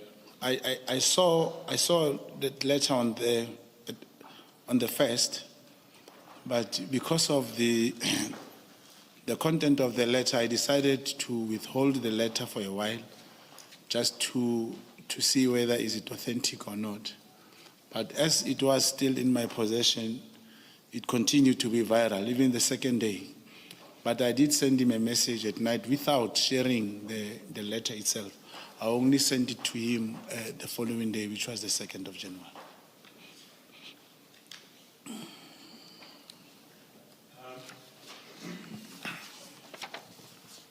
Are you leaving the letter? I am leaving the letter for now. We'll come back to it later. I've got more questions later on, but for now, why did you think Mr. Matlala would be interested in the disbandment of PKTT? Commissioners, the man would be very much interested and happy. As I've alluded earlier, he did, of course, got harassed by the same people, which is the PKTT. Even when they manhandled him, he did make reference that they, of course, also assaulted his wife, and that's why I helped him to go to the police station in Soweto through my arrangement with a co-handler. But in addition, Commissioner, in as much as he was frustrated and telling me that these people keep on looking for money and so forth, and the PKTT does not give him space and all that, I believed that its disbandment will really relieve him. So there was a lot of discussion between you and Mr. Matlala about the PKTT during December 2024? Yeah, not necessarily a lot of discussion, but I mean, they harassed him, they came to his house, and they also assaulted his wife. It's something not to forget. You cannot just forget that easily if one is on the shoes of Mr. Matlala. And do you know how he knew that it was the PKTT that harassed him, as opposed to any other unit? Yes, he did mention that he was, they were wearing balaclavas, they were in KZN cars, and they were speaking Zulu. And as it is also known, people here in Gauteng, the Zulu that they speak is not like the one in KZN. Even if I can speak any language with you, you won't speak Tswana that I speak in Mahikeng. Here you speak differently. Even the Zulus here, the Zulu is not like that one in KZN. I think that's where he drew the distinction. Thank you, Mr. Chaskals.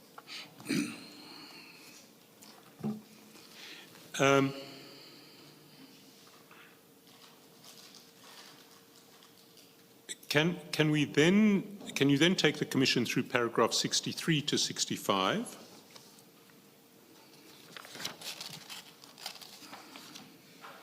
In testimony before the committee, Lieutenant General Mchunu states that I am not a registered source in police, but yet I have access to everything in the police.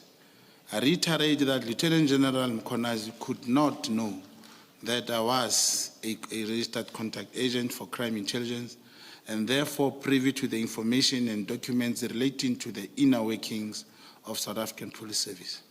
By implication, what Lieutenant General Mchunu is saying is that if I were to be a contact agent, I would be privy to this information and his concern would therefore be undermined. The perceived links that I have with persons in the underworld is drawn from WhatsApp communication inter alia with Matlala, which were sent and in execution of my task orders received from my handler in the crime intelligence. Can I just stop you there? Was your handler aware of your WhatsApp communications with Mr. Matlala? Did you share them with your handler? It is very, very important that you notify your handler about your discussion. But in the main, you will not wake up in the morning and say, hello, Mr. Matlala, how are you? Then you tell the handler, I just greeted him, he said he's fine. No, you will tell him, I'm going to have a discussion with him, and this is what I'm going to draw, and this is what I want to achieve, or perhaps this is what I have achieved. And you will have your briefings 3 or 2 times a week, but usually you will have to bring everything that you discussed with him. And would you bring your cell phone so that the handler could actually see the WhatsApp communications? Yeah, not at all material times. It depends on the content of the discussion. For example, where he insists, I will really have to meet with Minister Senzo Mchunu. You will then come to him and say, hey, Bafo, this man now is adamant, he's putting pressure. He wants to see Minister Senzo Mchunu. Thanks. Then if you can continue with paragraph 65 and 66. From the outset, and despite the perception which I effectively created with General Mchunu that I was close to and had the ear of Mchunu, I deny that I had any personal relationship of any kind with him. Him means Mr. Mchunu. I was neither an associate nor a friend of Mchunu. I regarded him, and I still do, as a comrade. In the same way as I wanted to create a perception and belief in the mind of Lieutenant General Mchunu, I wanted to create perception in the mind of Matlala, but for different purposes. Both, however, will be the execution of my task instruction received from my handler at Crime Intelligence. Then from paragraph 67 onwards, you talk about your first approaches to General Mchunu. Can you take the Commission through those paragraphs? 67 in? 67 onwards, all the way through to 72. I did send the WhatsApp message to Lieutenant General Mchunu on 30 September 2024, an attached document being the OB occurrence book register and a letter. This was my opening communication to Lieutenant General Mchunu. The documents were attached to give the message the necessary weight and to get his attention in an attempt to gain his trust. This was in line with my modus operandi as a contact agent. I also sent the follow-up message later that day, moreover with reference to Mchunu being in Lusikisiki. I wanted to leave him with the impression, which later proved to be effective, that I was with Mchunu in Lusikisiki. The contrary was, however, true. I left Lusikisiki a day before the minister's arrival. Mchunu was not aware of that I was in Lusikisiki, and I never met him there. I became aware that the minister was traveling to Lusikisiki via the media. I also sent the WhatsApp message to Lieutenant General Mkonazi that he must be mindful and check his standing with Lieutenant General Khumalo in an effort to elicit a response. I confirm once again that at all relevant times, I sent these messages in an attempt to gain Lieutenant General Mkonazi's confidence and trust in order to execute my mandate in terms of the task order of my handler. Can I just stop you there before we move on to the crime intelligence screenshot? Where did you get the occurrence book register extract and the letter? From one of my sources. Remember, commissioners, the occurrence was a recorded incident that took place, which implicated Lieutenant General Mkonazi. And having found something that talks to him directly, I knew he was going to respond. And because it was talking about him, indeed, he responded. And so this is a complaint that had been lodged against Lieutenant General Mkonazi in relation to the correctional services incident. Yes, that's correct. From Kalagabusha, it was about the arrest of possession of drugs against a head of correctional center, which, according to General Mkonazi, because when I spoke to him, he responded to me in detail as to what really transpired. Then he ordered that the correctional officer should not be arrested. He cited reasons being he was going to sue the state or South African Police Service. Those drugs were found in a rubbish bin, not necessarily inside the house of a correctional officer. That's what happened. And when you refer in paragraph 69 to your WhatsApp message to General Mkonazi in relation to General Khumalo, what was your intention in, as it were, telling General Mkonazi he should suspect General Khumalo? It is a modus operandi, commissioners. It's similar to someone, a very lovely couple. Even if you don't greet him, he doesn't know you. Should you tell him or ask him, are you sure about your girlfriend? He'll definitely start to ask you, what did you see? Why are you saying that? It's a similar message. Then you talk about that crime intelligence screenshot. Can you Sorry, Mr. Chaskasi. So you were asked what was the intention? Was to get the him. Intention to create discord between the two of them because you're raising suspicion about the one. Not the to. other. Obviously, General Mkonazi knew Lieutenant General Khumalo for longer. He wouldn't just take a story from me in the first place and believed me. He may have told him, but it created an environment that he must ask me exactly what did he say. And indeed, he asked me. Thank you. Then the crime intelligence screenshot. You say you obtained the screenshot from a confidential source within your network. That's in paragraph 71. That's correct, Commissioners. Now, that source would have had to have been present at the crime intelligence meeting, not so? I don't know, Worship. No, I don't know, Commissioners. Excuse me, sorry. And did that source know he was dealing with an agent, that he was giving it to you Definitely, in your yes. capacity as an agent? That's correct. A network, you may be surprised. We are sitting with more than 400 in the network, 400, a lot of people. And this one may say, my handler attended a meeting and he showed me this, and when I saw that, I used it to my advantage.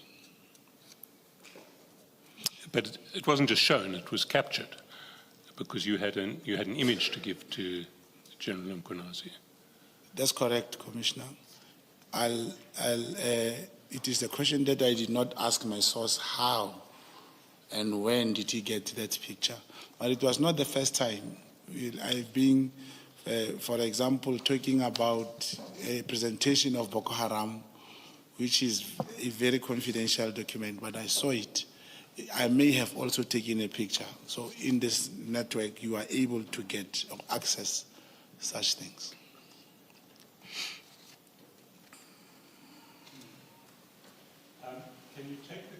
Can you take the Commission through paragraphs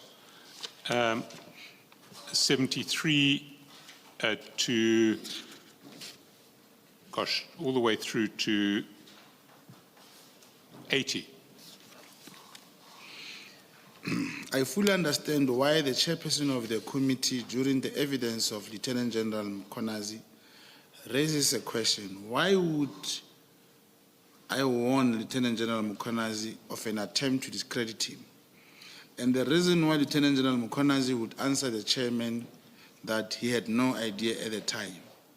He could not and he would not have an idea because absent the explanation that I acted as a contact agent investigating General Mchunu and being in the process of infiltrating his world, it would be on the face of it rather random.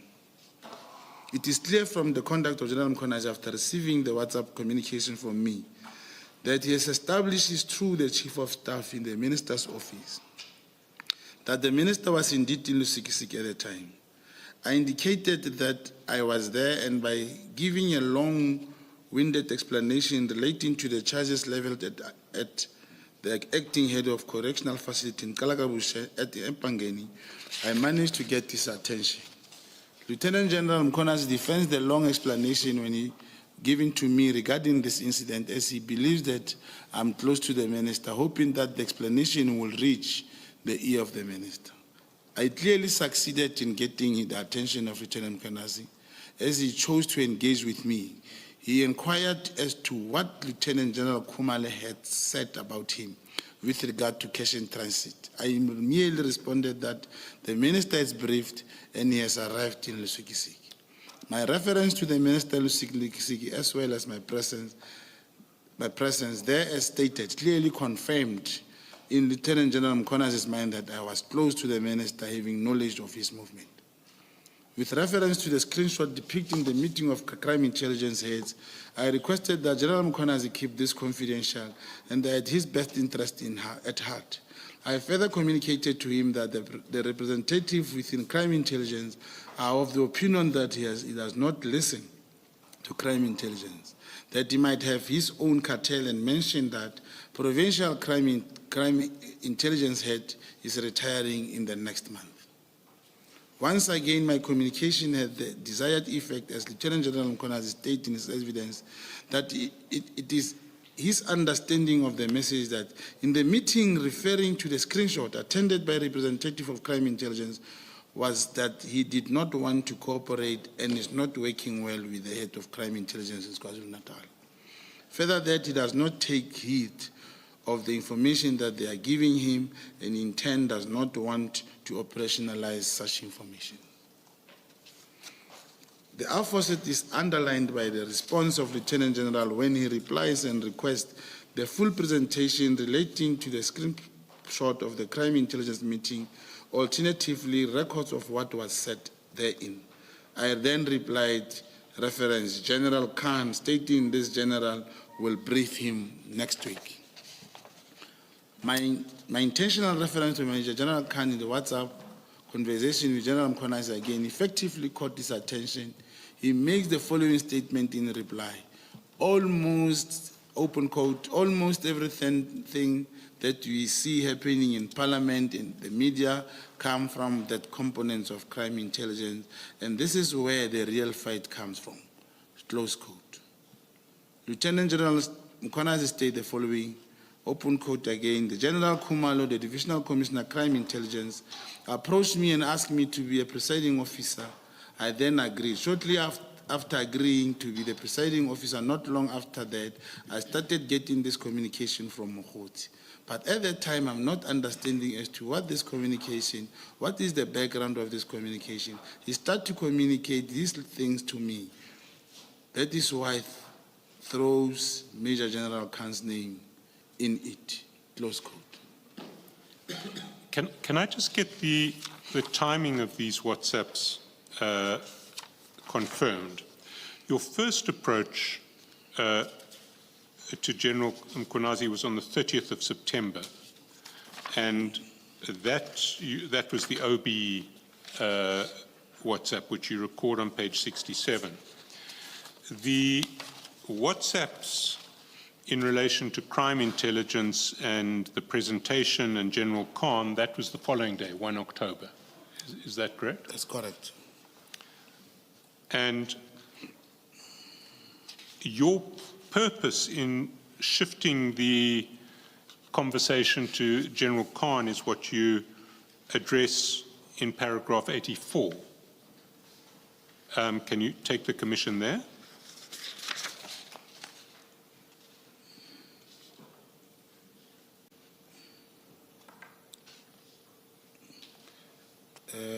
Should I read this again? Yes, please do. I made reference to Major General Khan specifically and reiterate that I was stated herein above regarding the plot surrounding the disciplinary hearing of Major General Khan and the contrived outcome thereof. I wanted to create perception in General Mkhwanazi's mind that I may know of the plot. To elicit a reaction from Lieutenant General Mkhwanazi, I reasoned if he suspected that I had knowledge of the plot, he would not accept the appointment to chair the disciplinary hearing as requested by General Kumar. So you were mentioning Major General Khan specifically because you knew about the plot and you wanted essentially to signal to General Mkhwanazi that you were aware of the plot and that he might then choose not to take on the disciplinary committee and not to carry forward that plot. Is that what your intention was? Yeah, I'm simply saying he may have thought I knew. Commissioners, remember the recording part only happened in December.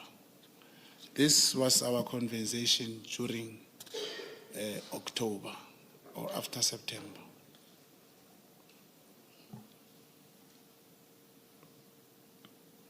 But, sorry, I don't understand 84 then, because what 84 says to me is that in October, you mentioned Major General Khan specifically.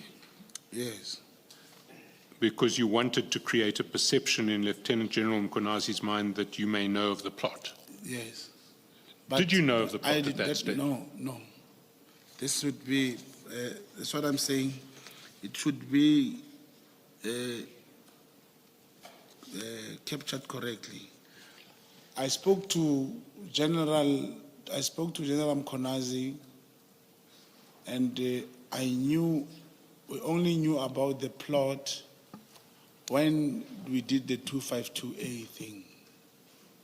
But in October, I had already heard that it is General Mkhwanazi who was going to preside over the case of General Khan.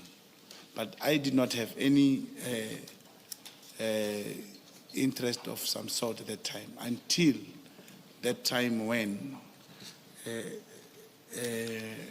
we conducted the 252. But then why did you have any reason to mention Khan in your WhatsApp to General Mkhwanazi on the 1st of October? It is General Lieutenant Mkhwanazi, is Lieutenant General Mkhwanazi, who, according to him in the statement, was thinking that I have mentioned this because I knew he was going to preside. Indeed, I knew, but I'm trying to say it should be properly recorded that the conversation between the recording of the particular process, the 252A, about the plot, only got carried out or conducted when we did the 252. So I understand what you're saying now, but I still can't make sense of 84. Maybe if you could just reframe 84 as you would want it, if 84 is saying the wrong thing in relation to the plot. No, what is it that you're saying in relation to General Khan and General Mkhwanazi? May I just approach, cousin?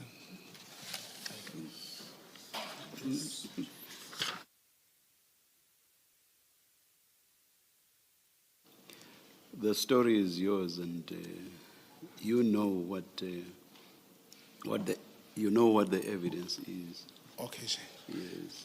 I'm just trying to say this. The paragraph may have been captured, not should have. But the part of the paragraph could have been captured in another paragraph.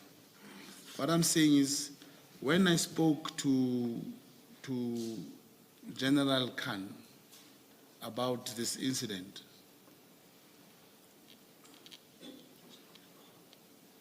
to General Mkhwanazi. No, I should put it properly, sorry. When we did the 252A, it was done after this conversation. So I'm simply trying to say the part where we speak about the disciplinary hearing didn't have been before the December 252A. Is probably not placed. So this reference to a perception in Lieutenant General Mkhwanazi's mind that I may know of a plot shouldn't actually be in this paragraph? Yes, should have been. I'll show you where it's supposed to come. You will check that, not congratulating. May I just have a second to rectify this, Commissioner?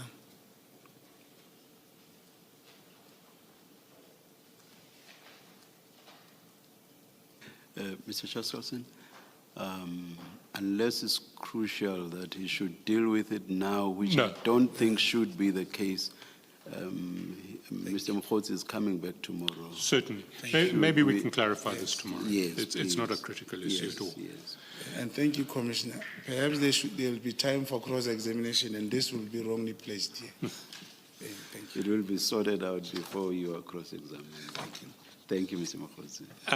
Then, if you can possibly finish off with paragraphs 85, 6, and 7. Thank you.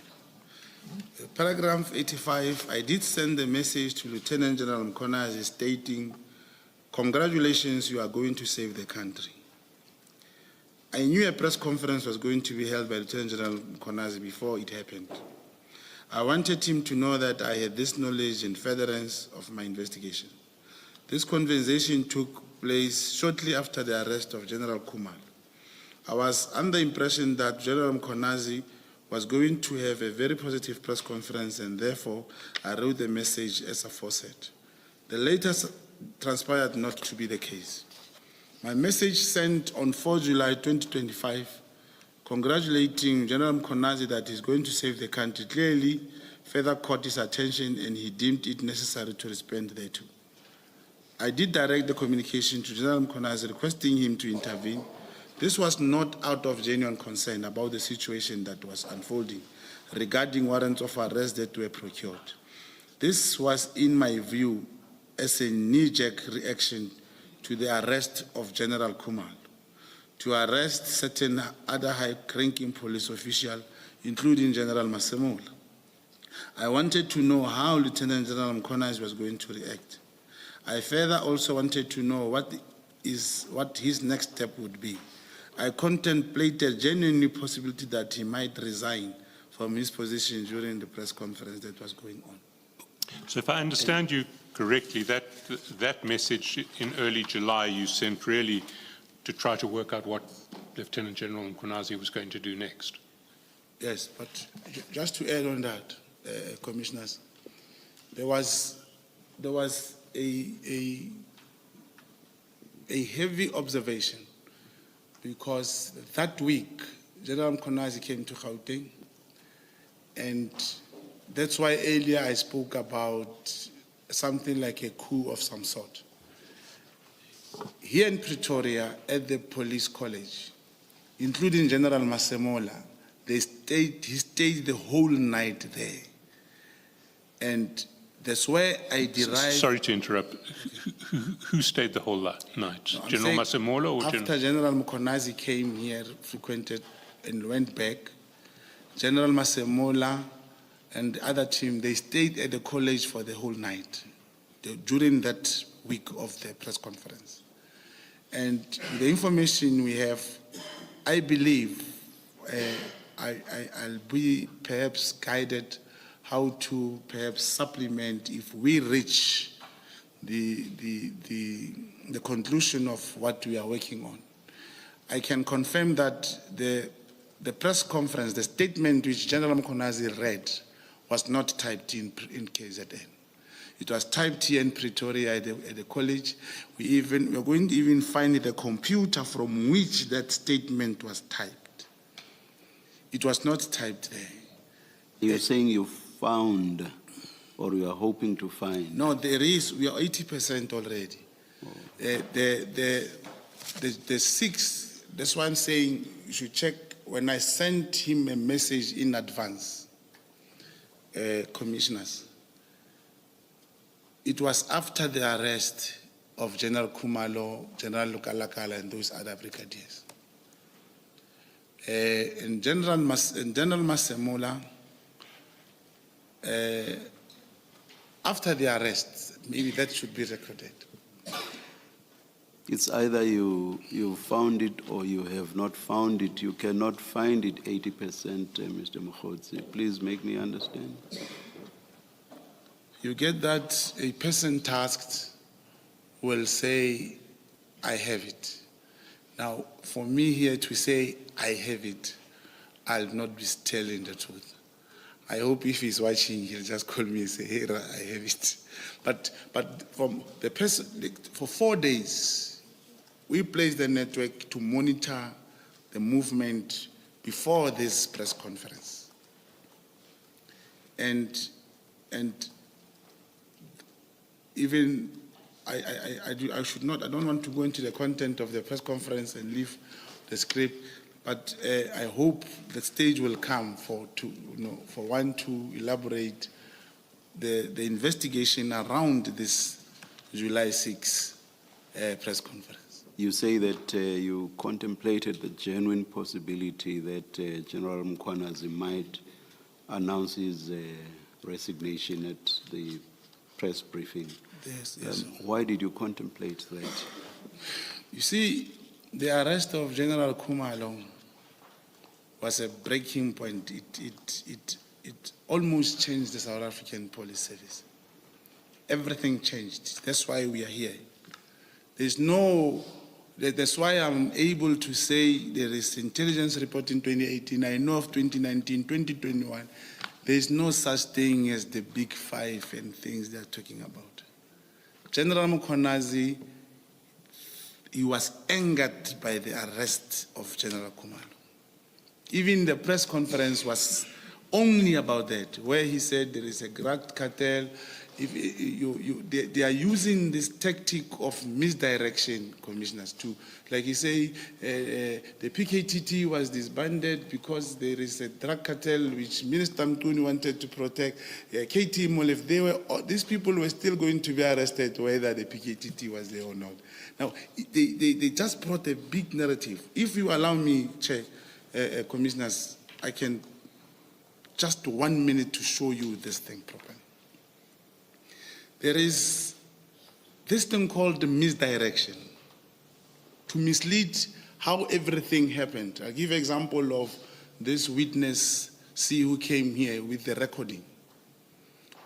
He came with the recording, they say, Brown Mogotsi had 500,000 for him and Senzo Mchunu, and then again, they came with, Kat says, on the recording, I gave Sibia 2 million plus 1 million per month, and I know, the witness, I think I know him. He's having a rank in the South African Police Service. They know, in terms of the law, they're supposed to subject Matlala with his recording to a magistrate for a confession statement and immediately on the spot apply for a warrant of arrest for Brown Mogotsi, Senzo Mchunu, and General Sibia. No, they bring it and play it raw here. They just come with information that that will never be admissible in the court of law. To say we gave him 500,000, and then on the recording they asked Kat, was it cash or what? He said, no, he was in Cape Town, I sent it. They don't immediately ask from the records, show us the balance or the proof of 500,000.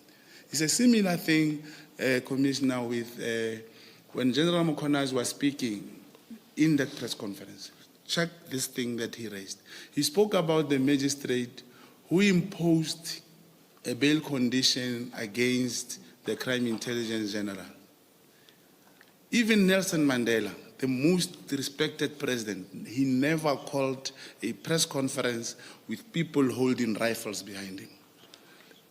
And General Mchunu is speaking about that magistrate, I can assure you, is either he recused, he'll even resign that magistrate. To say, how can he impose a bail condition like that? Whereas he knows they could just apply for the relaxation of bail condition and life goes on. But he was able to threaten that magistrate. He did not even worry during his statement, commissioners, that it was Fadil Adams in Cape Town who opened the case against General Lushaba, the one I spoke about with the housebreaking and stuff, and other cases. What happened in the Cape Town, the matters could not be investigated. It's written on my statement, it is a practice across the country. PKTT and this police mafia cartel, this group of policemen, they don't want to be accountable. When the case could not be opened in Cape Town, he came to Soweto again. And the matter could not be investigated. He requested the IDEC, and IDEC confirmed during the ad hoc that it was a Section 27 referral. But Becky Tele came to Parliament and said, no, it was Nkabinde who wrote the letter. Becky Tele came to the ad hoc and said, Kat told him, Brown Mogotsi and Senzo, they were together with Kat, he spoke about money. As a former minister, he was supposed to say, where is the date? Call Kumalo, obtain Section 205, locate Brown Mogotsi, Senzo Mchunu, and Kat. They bring is to mislead everyone. They bring information that does not go into work. There's one, just coincidentally, there's a priest, that priest, Bushiri. He came now on the light. He's saying he gave Sibia 12 million. He's talking so much money. I can attest, I assure you now, the period in question, Sibia was not a policeman.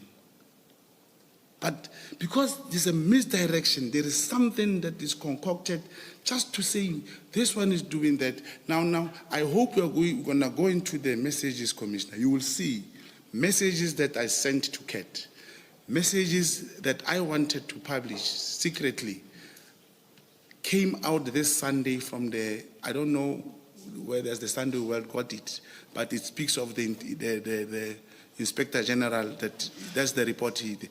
It's there in those messages. They're not talking about it.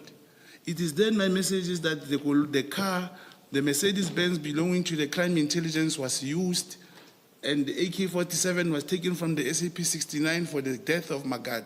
They don't talk those things. They want 149,000. They want Mchunu with the... It's just to mislead everyone. They even did that in the absence of the president. We thought Masemola will say, you are not supposed to call a press conference like that. He did not even respect the protocol. No, he's endorsing that. When these generals are arrested, he refused to suspend them. What did he do? He took the same provincial commissioner who was in Western Cape who refused to open those cases. He's now working in the office of General Masemola, Patekile. In 6 days, he met those generals which were arrested, he cleared them and said, internally they are not wrong, they must come back to work. I speak to you now, Lushaba is back to work. I believe General Kumalo, Lieutenant, is going back to work this week. It's because of this police mafia. There is something that is colored to mislead everyone. Big Five, the drug cartel. Gaten Mackenzie, the minister, said there is a mafia, Chinese mafia, Russian mafia, spoke so many things. But in this report of the Big Five, there is not even one Chinese, not Russia, nothing. They just orchestrate things to mislead the public. Thank you, Commissioner. Can we... Sorry, can I just... You were asked the question about why you entertained the possibility that General Mkhwanazi would resign at that press conference. Now, I'm trying to reconcile that and maybe explain it, that in the preceding paragraph 85, you say, this is at page 18, you say at the end of that paragraph, you say, I was under the impression that General Mkhwanazi was going to have a positive press conference. So you say that, and then in the later paragraph, you then say you are under the possibility, you contemplated that he was going to resign. Is that the positive that you're talking about? That it would have been, you contemplated he would resign, and that is what you had in mind as a positive thing that would happen? Yeah, thank you, Commissioner. In those messages, and I heard him when he was giving evidence here, he said, me and him spoke on the phone. We spoke about how easy it is for one police officer to obtain a section, a J50 for another officer, and these arrests are now happening randomly. I thought on the basis of that discussion, he would bring a press conference that speaks to uniting the police community, uniting the infighting, as opposed to what, or you would resign. That's what actually I said. So you considered the resignation to be the positive thing? Because I'm trying to make sense of two seemingly contradictory statements that you're making. You contemplated he would resign, but earlier on, you make the statement you thought something positive would come out of his press conference. I'm trying to make it make sense. Yes, Commissioner, thank you. The paragraph speaks about the conversation that took place after the arrest of General Kumalo. And I was under the impression he was going to have a positive press conference, and therefore wrote that above message. But I said the later transpired not to be the case. All right, I think you've answered me as best as you can. Thank you. Thank you.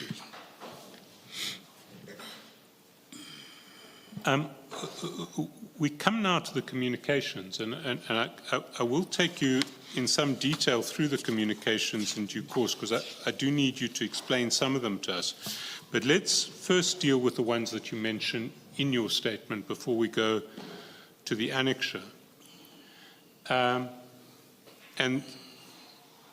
the first one you mention is a WhatsApp of 31 December 2024, saying, and you say, you sent the WhatsApp message to Matlala on 31 December stating, today's the day and Matlala should just stand back.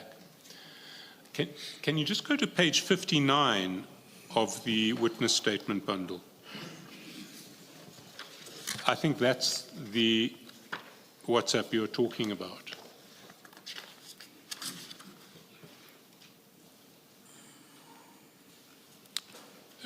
Do you have it at 11:32 on the 31st of December?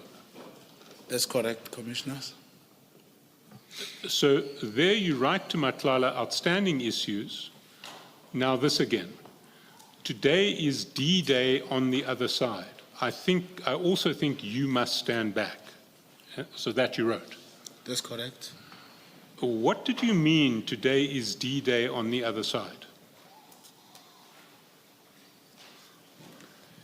Yes, the message 11:32, 11:31, I say, I'm now worried, my brother. And 11:32 is responding, or same seconds, worried about what? And then I said outstanding issues. Now this again. Today is the D on the other side, stand back. Then he asked, stand back. Don't understand what you mean. Then there comes my response. For your safety and business. But I'm curious as to what you meant by saying today is D-Day on the other side. What did you mean with that? That was the issue of, remember it was before the January 8, there was the first deadline to do the payment to the other side. That's what he had to do for the January 8. But that one, then on the other side, and then he said, I think you must stand back.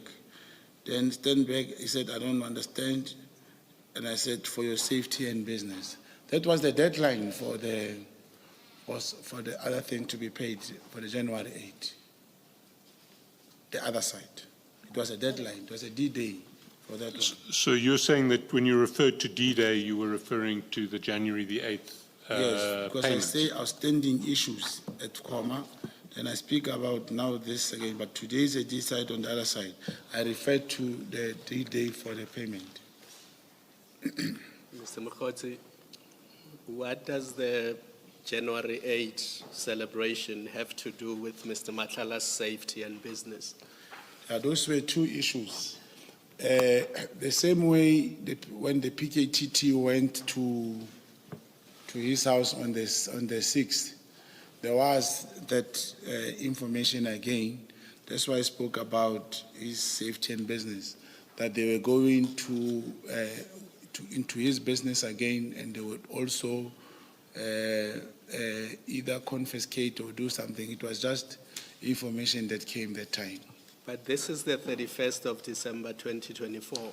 Yeah. Why do you say for your safety and business? What did you know about the PKTT? I'm saying I did tell him over the phone as we spoke.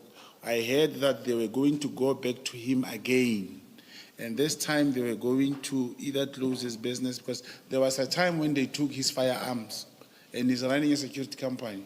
Then I said, this time, just for your safety and for your business, that's what I was referring to. Sorry. So did you think that the PKTT Was going to go to Mr. Matlala's house Again. on the 31st of December 2024? Not necessarily the 31st.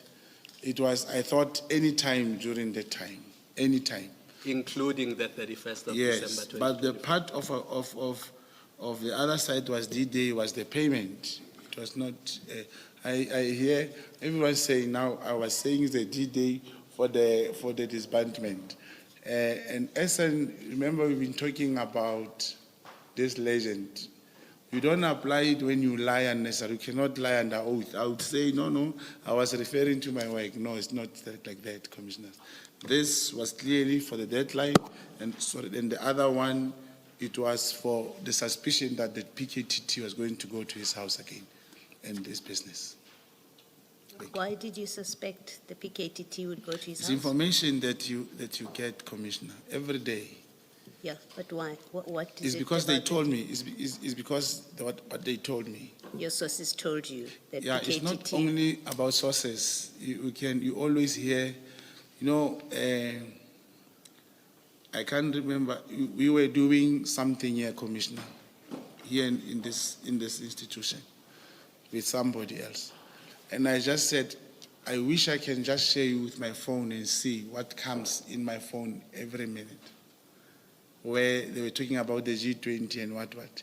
It's like that. Every time something will come, hey, there's a hit where, hey, there's a CIT, it is that life.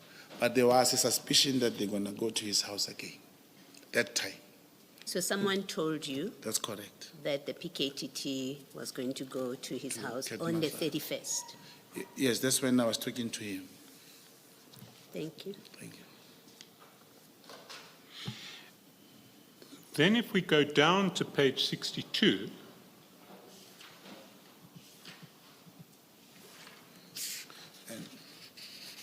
And at the foot of the page, 62, 62, page. page 62.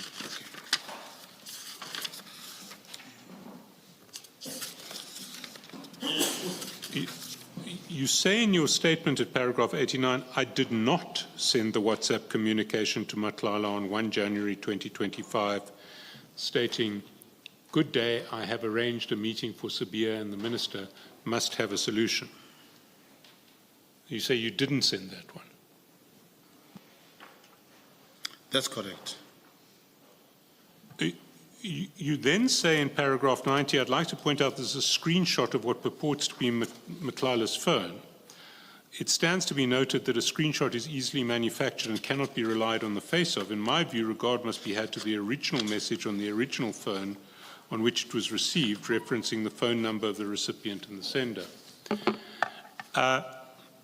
What I can say to you is that what you see in this document that's being displayed here is a printout of a single Android WhatsApp file that is recorded on Mr. Matlala's phone. So this is not a screenshot. This is something that is printed out from a single Android file recording the WhatsApp calls between Mr. Matlala and yourself. That's the genesis of it. Is which page, Commissioner? 60? Sorry? Is which page 63? It Or is the same one page that- 62.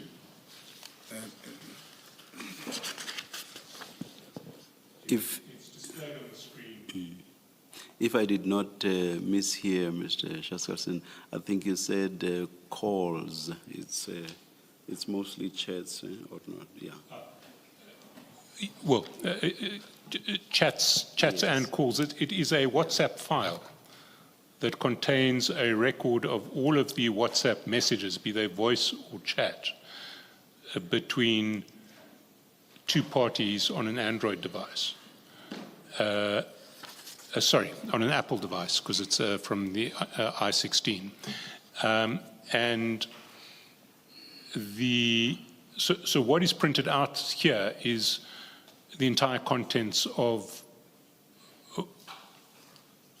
the record on Mr. Matlala's Apple i16 of the WhatsApp calls and chats between himself and yourself. Do you follow the substance of the point being made by Mr. Shaskalson, Mr. Mogotsi? Yeah, I'm trying to, as I do follow that you say it's a printout. Commissioners, you know, this message compared to all these other messages that speaks very implicating issues that I said I have typed, I would have easily said, yes, I wrote this message. Perhaps the Commission should allow me that tomorrow I must bring you must tell me what I must bring. I can make, this is easily fabricated. There was a message of Brown Mogotsi with the Treasurer General of the ANC that she wrote me a message that I must attack Fiki Lembalula, which I never spoke to the Treasurer General of the ANC. So these messages can easily be. You even during this other ad hoc Advocate Johnson, she did confirm that some of the messages from Kat's phone were tampered with. The moment you delete, the moment you delete, it means you have tampered. You're standing by your version that you didn't send this. I must just place on record that your paragraph 90 is wrong. It isn't a screenshot.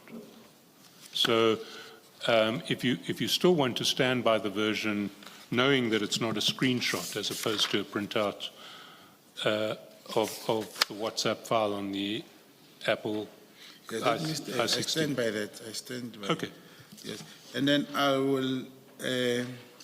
Just before you move on, there is the possibility that your point is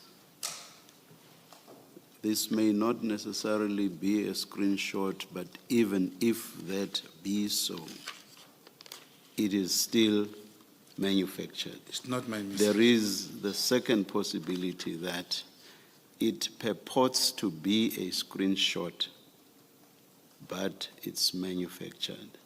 Which one of the 2 points No, are the you first making? one that you say, according to the evidence leader, commissioners, is saying this is not a screenshot, it's a printout.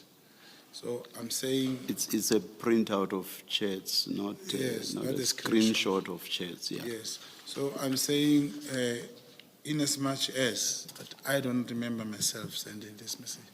And perhaps tomorrow, there'll be an opportunity to share with the commission. How do you mention in my world the name minister or Sibia or another person? I will have, I don't remember myself. I did not send this message. And in as much as I say it's not implicating me in any way, there's no need to say I did not send it. I could have said, yes, I sent it, I was in field. Just like I've been explaining prior commissioners. Thank you.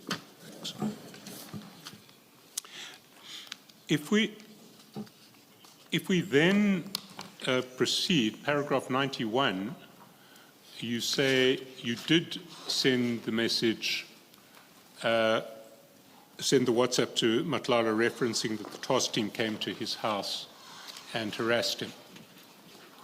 And that is a message on the 1st of January, and it's at 22:38 on the 1st of January. That's the message that you're confirming you did send. It's page 60, the message, so page 63. Page 63 at 22:38. That's correct. I did send this message. Paragraph 92, you explain why you sent it.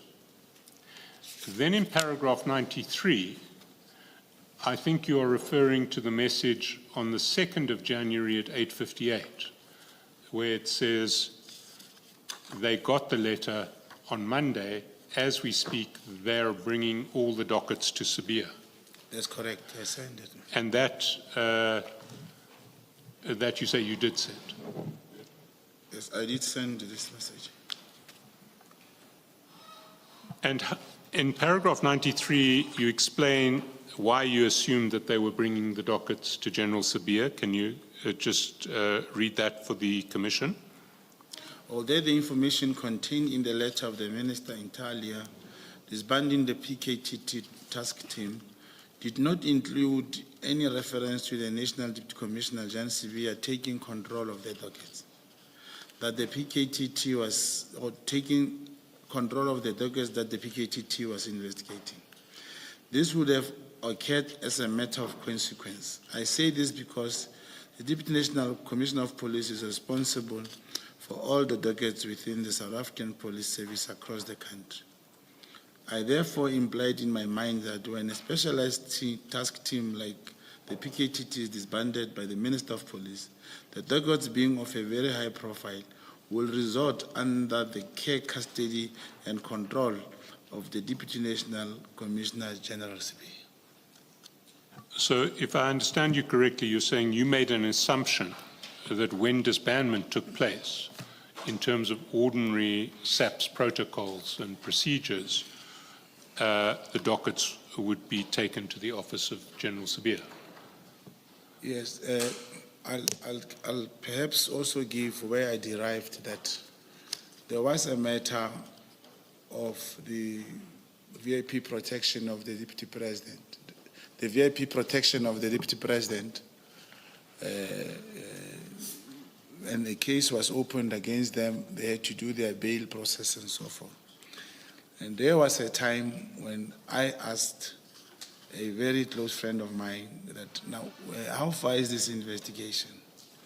And the person said, no, we'll have to ask Sibia, all dockets belongs to him. And only to find out those ones did not go to General Sevilla, but they were done by presidency as we were talking. But he said, except these ones, all the dockets across the country goes to Sevilla. That's how I knew that as a decision of the minister disbanding, it will go. The dockets will go to General Sevilla. Can I ask you a question, Mr. Mogotsi? Why did you not think the dockets would go to the stations of origin in KZN? Why did you assume that they will go to General Sibia in Pretoria? I do not think there's one person with that authority to disperse the dockets in one province. They had, remember, they had to be taken to the national office for rearrangement and placement of the new investigating officers, arrangement with the DPP or prosecutors responsible. It could not be done at the station level, is my thinking. And how did you know that? Because those are internal SAPS processes. That's my world, Commissioner. No, the reason I'm asking you this question is that we had a very senior official from SAPS yesterday, General Motsipe, and she was not clear about the process. And here you are, a citizen who's not part of the SAPS, and you seem to know better than her what was to happen with the docket. I cannot respond to that question that I know better than her. And I'm saying the fact that during some time we were just sitting with my handler and other friends, when we spoke about the docket, it was confirmed that all the dockets in the country reports, actually, it is the DNC, particularly said General CB, who's responsible for all the dockets. Why did you think, or why did you consider that Mr. Matlala should know that the dockets, the PKTT dockets, are going to go to General Sibia? Why was it important to tell him?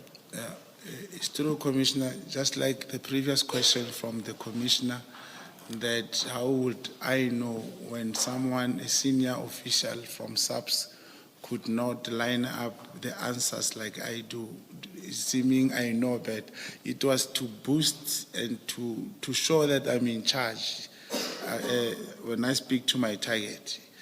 And he felt it that, yeah, this man is in charge. It's just to tell him. Remember, he did not have a case with the PKTT, he did not have a docket, but informing him that now the docket are going to Sibia is an indication that that PKTT now is no more and the dockets are even moving to the national office. Thank you. Thank you. Then in 94 and 95, you talk about the Thabo Bester case. Is there anything you want to add to what you say there? No, I'd not add anything. It is just that it became so viral, and I did mention it's only the information I gave to my handler, and I still confirm the content of paragraph 24. And further that in 95, it is not, like I said, General Mkhonazi imputes that Major General Khan had informed me of the details of the operation. No, I merely relate this information to my handler. And I'm not close to General Khan, but in case he shared something with me, I would have known better about that process. So I only gave little information. In paragraph 96, you say, in amplification of what I'd stated above relating to my investigations of Matlala, I sent a WhatsApp to Matlala on 26 January reminding him to submit his invoice. I think you've got the date wrong. There doesn't seem to be a WhatsApp of 26 January. I'm not sure what you're referring to there. Yeah, maybe overnight you could... Perhaps, I wanted to say, remember that request. Maybe what Not by us, not by us. Chair, we did make a request if we could take a 5-minute break on the hour. So maybe if we could take that now, Yes. and during this break, maybe we could get the correct date and reference for paragraph 96. Let's come back at 10 past. Let's adjourn.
Thank you, Chair.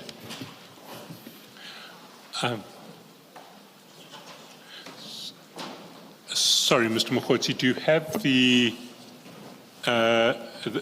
correct reference that you were referring to in paragraph 96?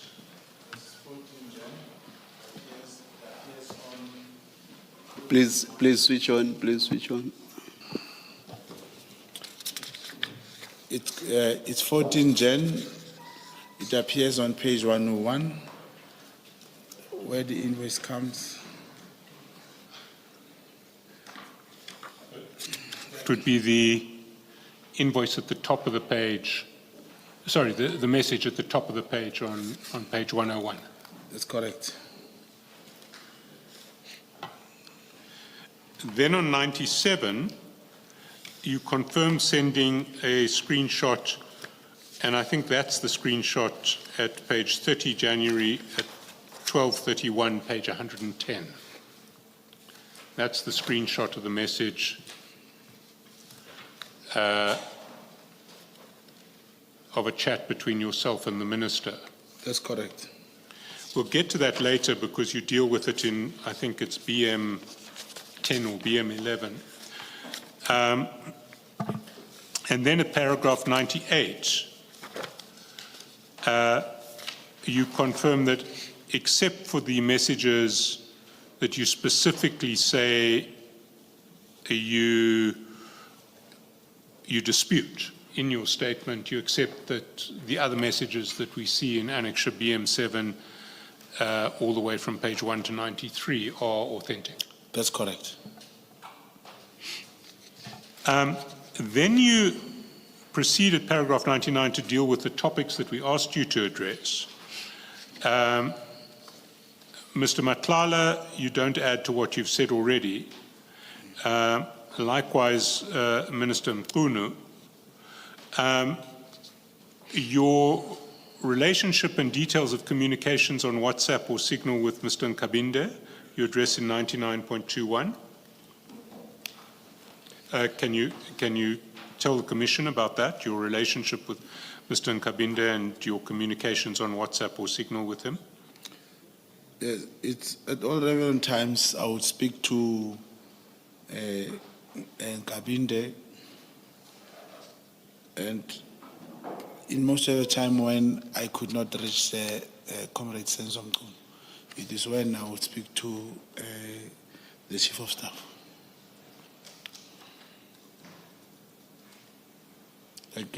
And mostly we did speak around, I think it was in September, it was September when he was arranging a meeting with myself and other comrades at the residence of Comrade Senzo, Minister Senzo Mchunu.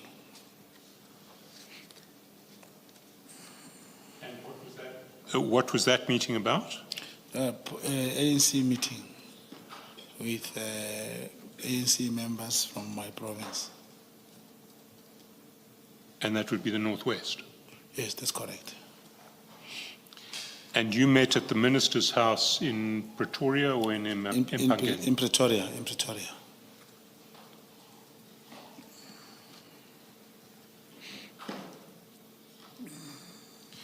And that would be in September of? We arranged the meeting around September. I'm not quite sure of when did the meeting take place. It was only 5 people.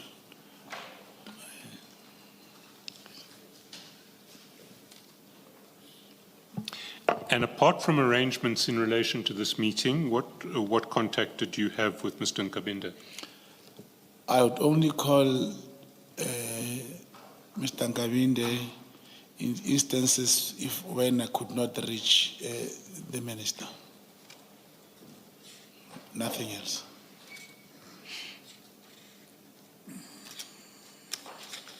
So how did it work? You had a direct line to Minister Mchunu? Yes, I do. I do have. And only if you did not reach him did you contact his Chief of Staff. So it was not the other way around.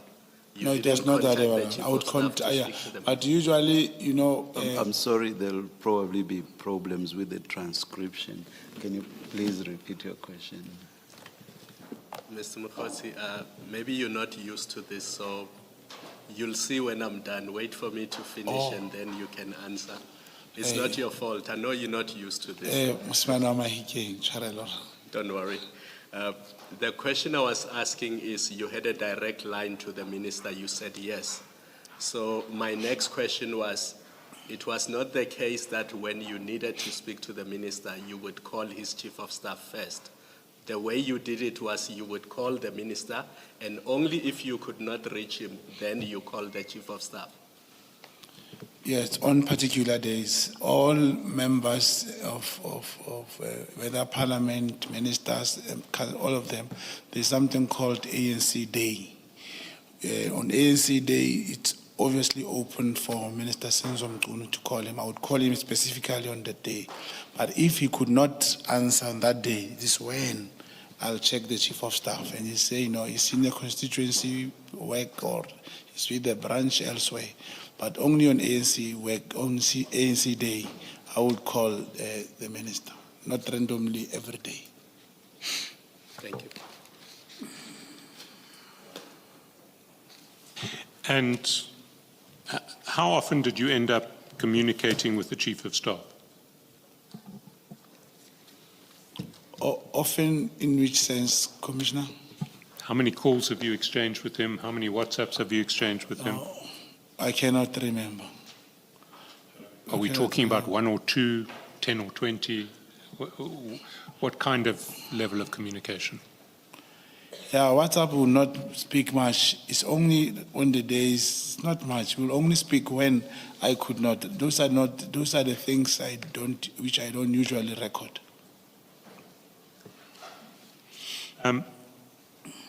99.2.2, you deal with Mr. Karim, and you address him all the way down to 99.2.7. Can you take the Commission through those paragraphs which describe your relationship with Mr. Karim? Mr. Suleiman Karim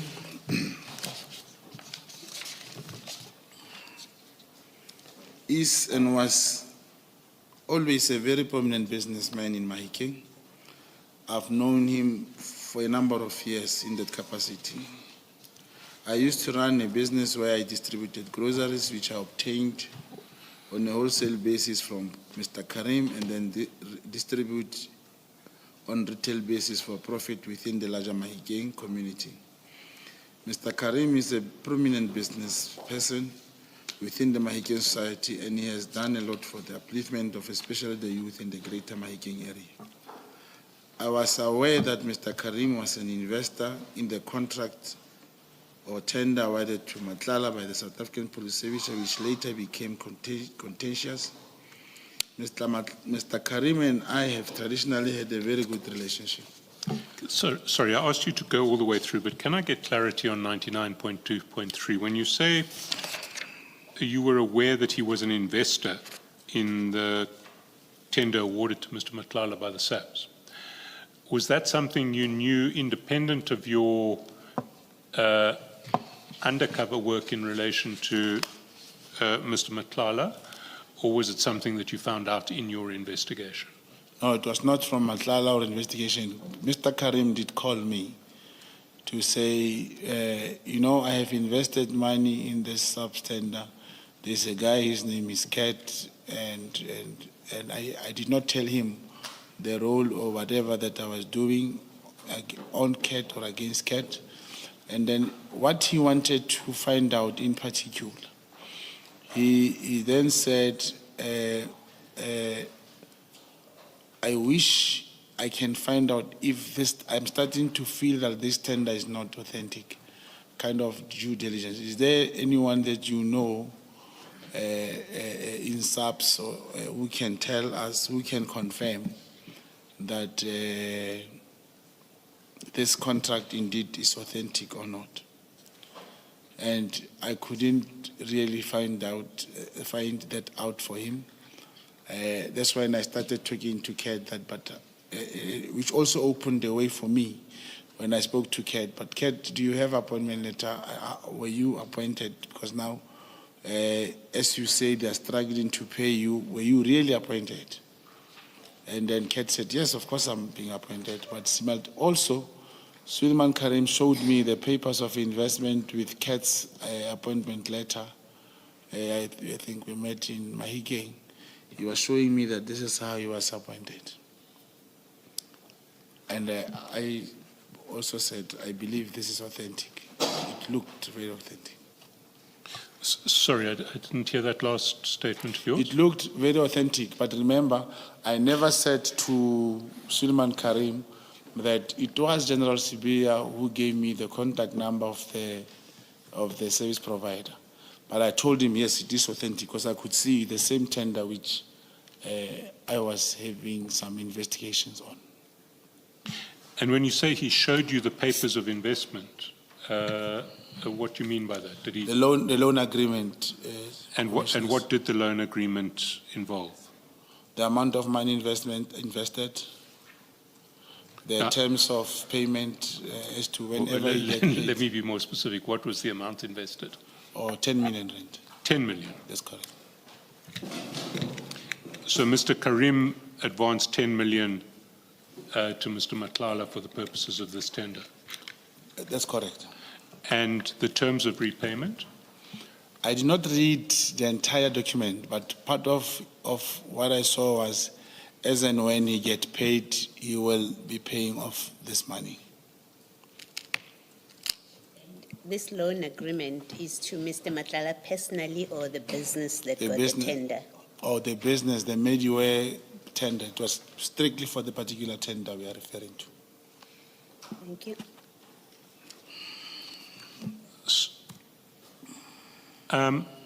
In 99.2.7, you say that on 4 March, you sent Mr. Karim a WhatsApp containing a screenshot, and you say purported to have been sent by Minister Mchunu. I think that's an error, purported to have been sent to Minister Mchunu. If we can just go to that screenshot, it's at page 118.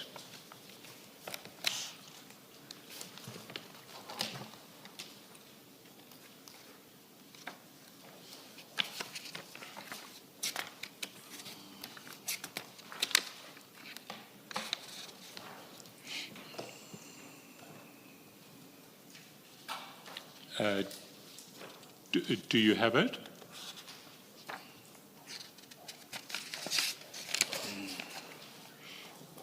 To me, it's not 118. If you look at the footer, page 118, Oh, yes, that's it. there is a message from Mr. Matlala sent to you That's correct. that says, "Good morning, Minister. I just received a call from our guy, who's a service provider for our health risk management project. He's got very serious concerns. Apparently, you gave a directive to scrutinize his contract, and while they're at it, they must stall as much as they can to release purchase orders until you guys come up with something that can warrant the termination of service." That's correct. Now, that's a WhatsApp that Mr. Matlala sends to you on the 4th of March. That's correct, Commissioner. Are you saying that you had earlier sent this WhatsApp to Mr. Karim? That's correct. In this instance, you'll check that as I'm sitting, I will not have the content of Mr. Matlala's problems. And in that case, if you check on top, there was a call between me and him, or maybe something like that. I will then ask him, look, for me to direct your message to the minister in a way that you want it, please draft something for me, send it to me so that I can copy and send to the minister. So indeed, I did ask him to send me this message. So this is a message that Mr. Matlala sends to you at your suggestion, That's correct. formulating the message that he wants you to send on his behalf to the minister. That's correct. That's not what is said in paragraph 99.2.7. Is 99.2.7 incorrect?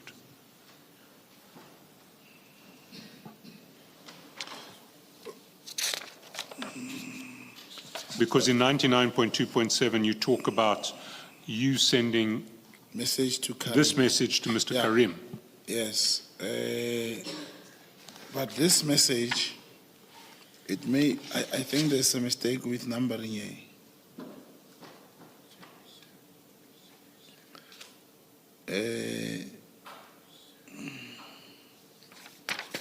It will be a problem with numbering, commissioners.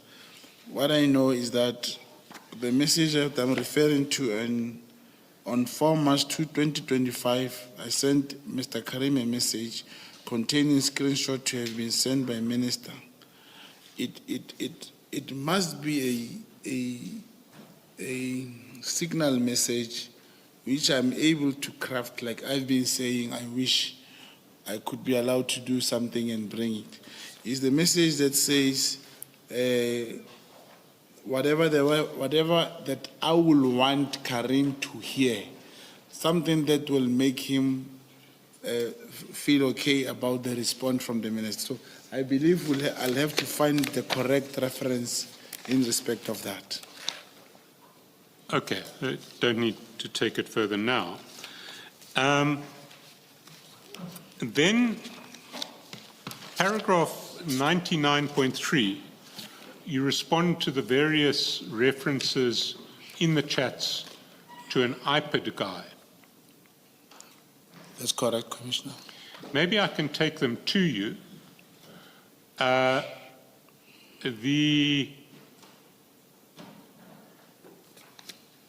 If we start at page 45, sorry, I have my wrong. If you 45 on the 23rd of December.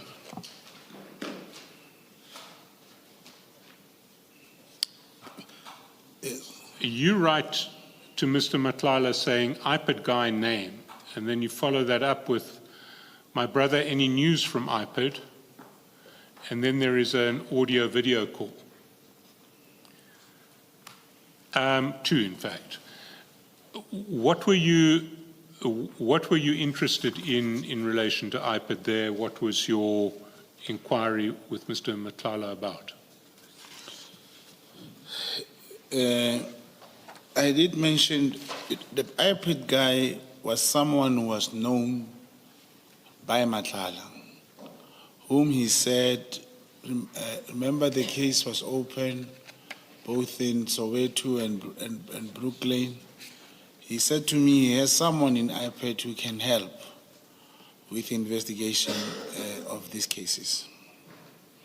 That's why if... And sorry, which cases are we talking about? His case of assault. His case of assault. Of numerous years. And that's why I'm going to ask commissioners to go to page 46.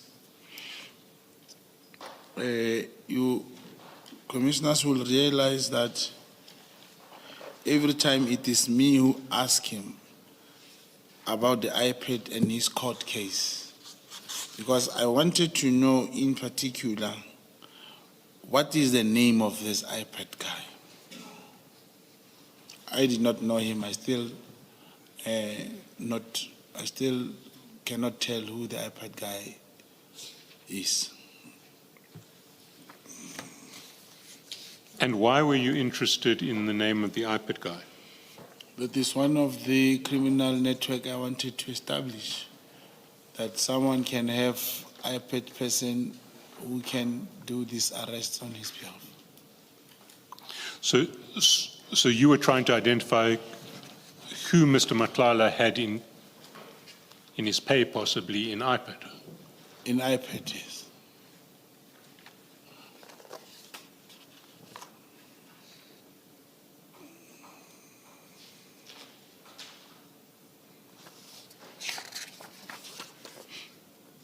Then the other individuals we asked you to comment on are listed on 99.4 to 99.12. You've addressed all of them with the possible exception of General Khan. Is there anything further that you would like to say in relation to General Khan, your relationship with General Khan, your communications with General Khan? Yeah, I do not have any communication with General Khan. General Khan, I met him physically. He was in the car. I was with my handler. It was about that period, about after the plot of his dismissal. It was only then my handler said, and then they opened the window and said, "This is General Khan." And that was the time I heard of him so many times. By the time I shook his hand, that was the day. Beside that, there is no any other relationship. So apart from shaking General Khan's hand, you've had no contact with him? No, I never had contact. If you had no relationship with him, what was your interest in the disciplinary process against him to a point where you were hoping that General Mkhwanazi would not accept to be chairperson of that disciplinary hearing? Because that's your evidence. Why would you be interested in it if you didn't know him? It was not the interest on General Khan. Even if it was General James, as long as it was in the crime intelligence and having someone plotted against, I would do the same. It was not about General Khan. Thank you. Thank you. And then in 99.13, you say you performed no role for Mr. Matlala in relation to the Minister of Police, Mr. Mchunu.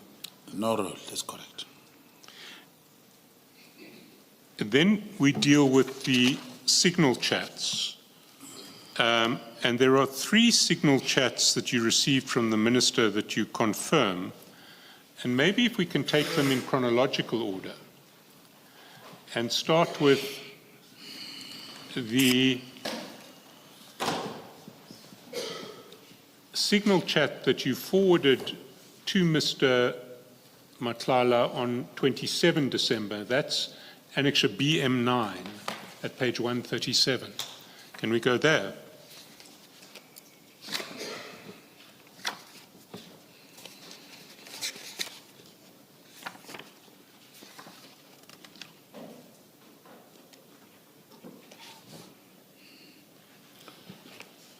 Yes, Do you have it? I have it.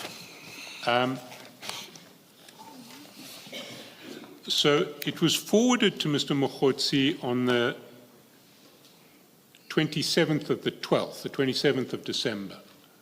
But it's a screenshot of a conversation between yourself and the Minister at a different time. And if we just go down to page 138, we see that at least the second half of the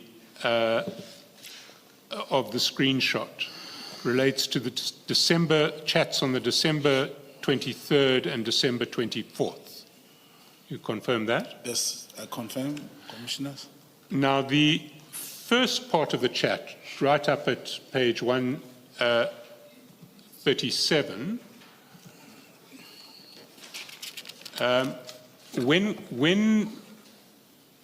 when was that message, please update, sent to you? It was sent by Minister Senzo Mchunu to me about please update. And when did he send it to you? Because it could have been one day before the 23rd. It could have been 1 year before the 23rd. Do you remember? Do you know what it refers to? I cannot necessarily say I confirm, but it was. I can still say it was sent the same day, or it was sent because it's a screenshot. I understand the point, but it was sent to me by Minister Senzo Mchunu, and of course I have a screenshot which I forwarded to Ket Matlala. So it would certainly have been forwarded to you before Monday, the 23rd of December, because we see lower down, there's a dateline Monday, 23rd December there. Can we just scroll down a little? You see, when it says we got a breakthrough, that says Monday, December the 23rd. Yes, I know the message. But do you recall what this chat was about? Yes, definitely, I do recall, Commissioners. Can you tell us what it was about? Please First, update- starting with please update, it was during your tenure. Yeah, that's correct. The message about police update, there was a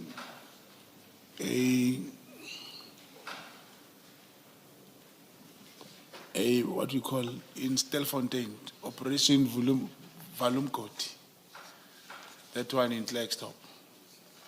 The minister did go there,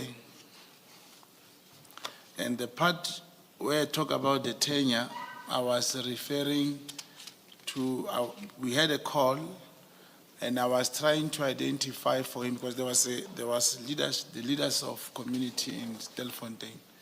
So I was trying to explain to him this particular person I was referring to.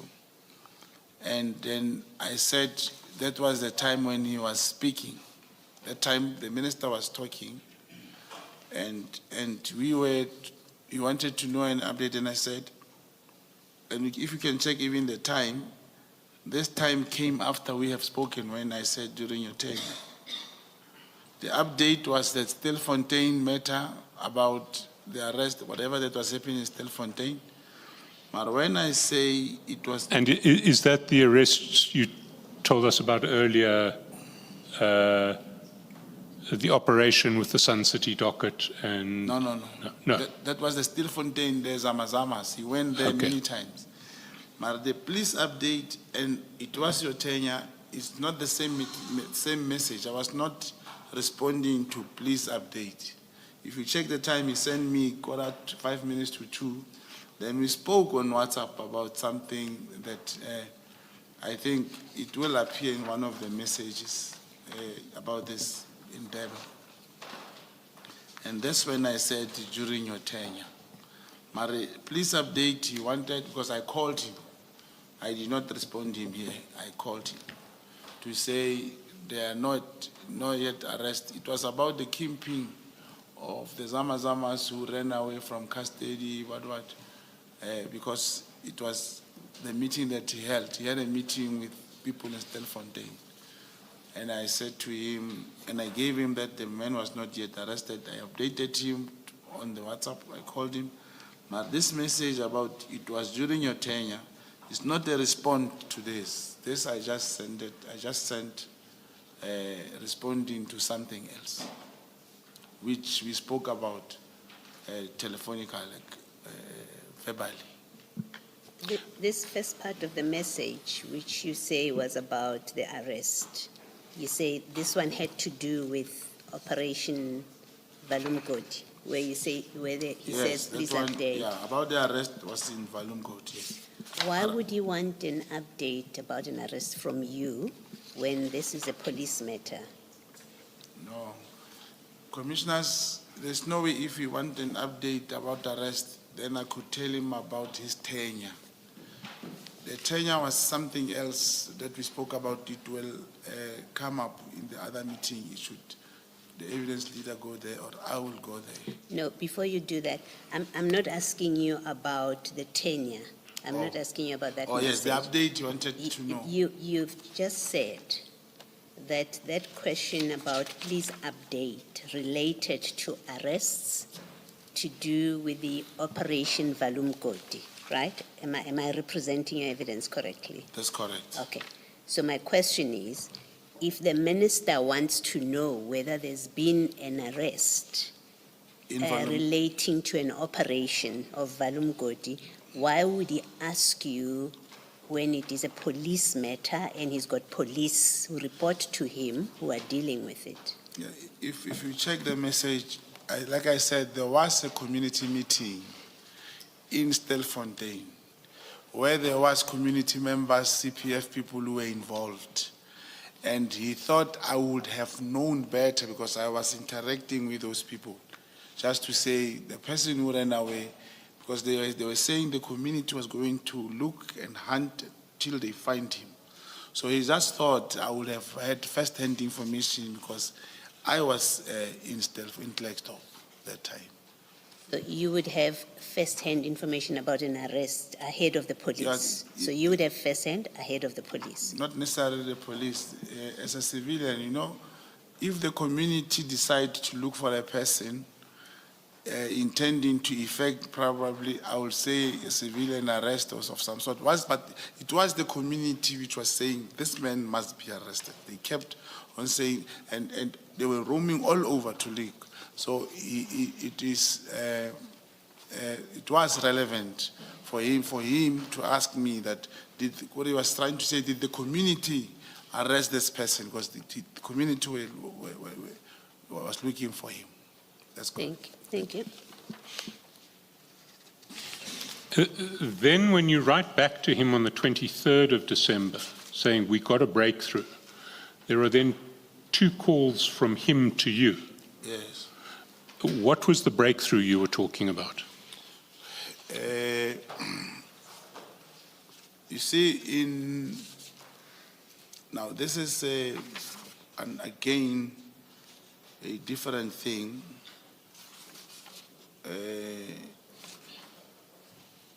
Because these guys, it has nothing to do with this one of Stilfontein. No, it was not Stilfontein. It was something else. I just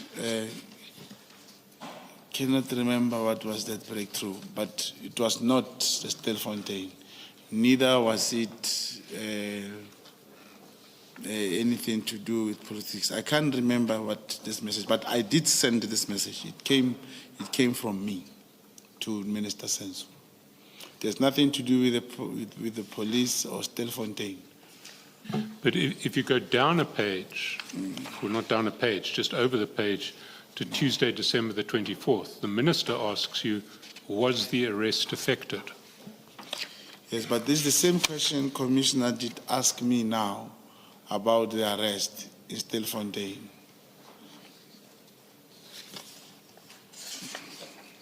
So, am I understanding you correctly that the start of this screenshot is talking about Stilfontein?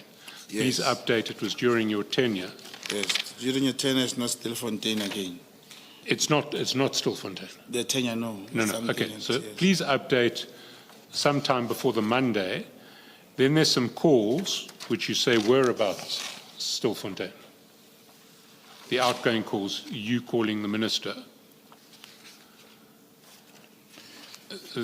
Then there's we got a breakthrough which you can't remember. It's about what that was about. And then there's some incoming calls. And then the minister on Tuesday the 24th says, was the arrest effected?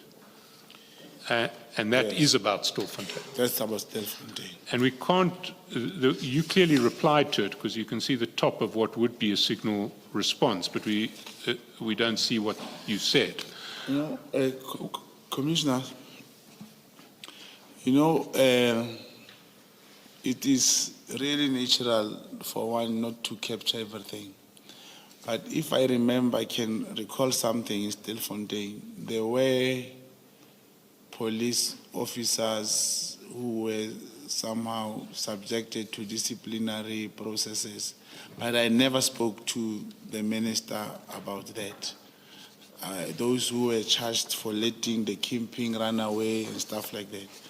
So I really have to put it that the issue of we got a breakthrough, I can't remember what were we talking about, but we were not talking about Stilfontein. I cannot remember because even the community members, the arrest that I was anticipating, that we expected from the community members, never happened. They couldn't get that person, number one. And where he spoke to me about, where I spoke about the breakthrough, I will have to remember what did I refer to. But where he asked me about the arrest, I know the only time we spoke about the arrest it was about the Stilfontein from that community. There was no other arrest which we spoke about. But the breakthrough, I can't remember. It was during your tenure. I know where that thing falls in. Because we spoke about something else, and that's when I responded to this one. Do you recall what you spoke about that was something else? Beside the Stilfontein. Besides Stilfontein, yeah. I cannot remember. Do you remember what this during your tenure Yes, that I remember was about? very I well. think that's what you're being asked. Oh, about the tenure, it was, there was I don't have to take you to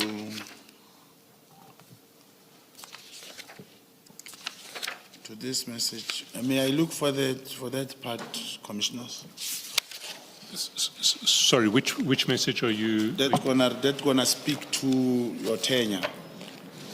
Is that the message about the Constitutional Court judgment? No. The Constitutional Court judgment, it has to do with the release of people who were sentenced to life after they were forced into a 204 statement by the PKTT. It's not that one.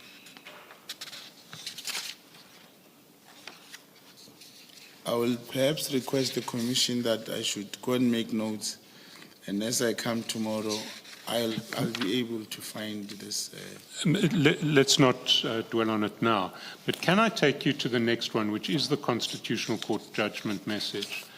That's BM8 of the 31st of December. And it starts at the foot of page 135 and it goes down to the end of page 136. And there you write to the Minister,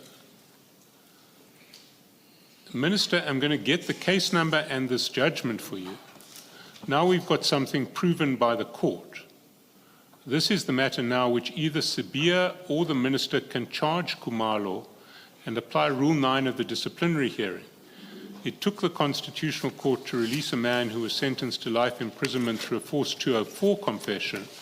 Imagine, Comrade Senzo, after 30 years of democracy, having this kind of policing. The good thing now is these are not allegations, but a court judgment. Yes, I did send this message. So you sent that to the Minister? That's correct. Now, and you've explained your understanding of the Matlala judgment. What were you suggesting to the Minister in relation to the Matlala judgment? Why would this be a matter for disciplining? Sorry, which Kumalo are you talking about? The Kumalo in the political killing testing. Major General Kumalo Yes, from who's also head of crime intelligence. That's correct. No, not crime intelligence. It's in the KZN, not Lieutenant General. Not Lieutenant General. Yes. This is an incident that took place in 2020 or 2021, where the PKTT has obtained a statement, and when a person decides to change the statement, and they forced the person, the accused, to become 204. And during trial, the witnesses did mention to the court that they were forced to write this. They did not intend, they did not want to write this. They were sentenced to life. They went to SCA, and they went to the Constitutional Court, and they were acquitted by the Constitutional Court. And this message It has nothing to do with my work. I did not investigate this thing. And I may have been misplaced or think this would be the remedy. But I did write this message to say, Minister, here is a judgment of some people who have been sent to prison for something that they did not do and being forced by the political killing task team to become 204, put a statement. Unfortunately, the minister did not even entertain me. He never responded to this message. He said nothing. Why were you suggesting that General Sabia should be the one to do the disciplinary hearing rather than the National Commissioner? To charge them. Indeed. As commissioners, in my mind, I believed either Sabia or either of the two should do something about it. And whether one is a contact or not contact, naturally a person will have feelings to say, but how can anyone can imagine being a witness, being forced to say something, and ultimately being sentenced, and you appeal to a SCA, you go, and you end up being acquitted by Constitutional Court for something that you did not do, just in the name of the PKTT. That's the reason. And when I checked this, and whoever I spoke to, they said, this has nothing to do with Kumalo, this has nothing to do with whoever. The minister cannot charge these people, and he did not even respond to me. It was my thinking that time. Why did you think General Kumalo in particular should be the one that's disciplined for this? Were there any facts in the judgment that pointed to, you've read the judgment, that's why you forward it, and that's why you suggest it's enough to charge General Kumalo. What is it in this judgment that pointed to General Kumalo being guilty of misconduct that was committed here? Yes, that's why I said at that time, I took it that it is their making, they must actually be accountable also. But as I, just like I'm saying, it is not specifically General Kumalo who did this. Yeah, well, your WhatsApp message is very specific. It says Sabia can charge Kumalo. So I'm asking because Yes. you're very specific. Yes. What in the judgment Okay. pointed you to it's Kumalo that must be disciplined? What about the facts here? When the team commits an offense, the person responsible for that team must take the responsibility. Is that the only basis? That's the basis. He is the project manager of this political killing task team. Yes. Thank you. Did you read the judgment? Not in totality. So where did you get the idea that this was a PKTT matter? In part of the processes, it talks about them. The matter was done by them. It is them who were investigating the matter. It was a killing of a councillor, and it falls within the ambit of the political killing task team. I mean, it was in fact a killing of a councillor in Knysna. That's correct. And it had nothing to do with PKTT, in fact. Yeah, but it was investigated by them. Well, we can discuss that tomorrow. The last screenshot I want to take you to is BM11 at page 142. It was sent by you to Mr. Matlala on the 30th of January, but it's a screenshot of an exchange that you had with the minister on the 26th of January. Yes, I did send a message. Can you just explain to us what you are speaking to? First of all, you say, "Morning, Minister. I'm in Durban and can confirm they got nothing on Phoenix Saga, and our contact says they couldn't even go to any bank. By the way, the girls here also." What's that referring to? There was information that there were some people who went to Phoenix. Phoenix is a business based in Devon, and it was alleged that he was involved with Minister Senzo Mchunu when he was a Minister of Water and Sanitation. So there were some allegations that there are certain people who went to Devon or to KZN to go and find out, to go and establish or investigate or go to find out as to what is it that Mr. Senzo Mchunu was involved with Phoenix. And who was allegedly investigating? I am not sure. It was just information. But somebody must, you say, can confirm that they got nothing on Phoenix Saga. So did you not know who they were?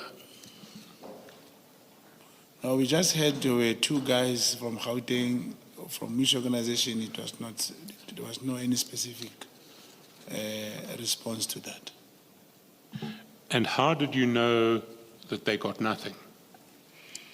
Because of the contact and people who were around, and the girl who told us, the same girl that I'm mentioning here, she did say they came, but they couldn't even proceed with whatever they were saying.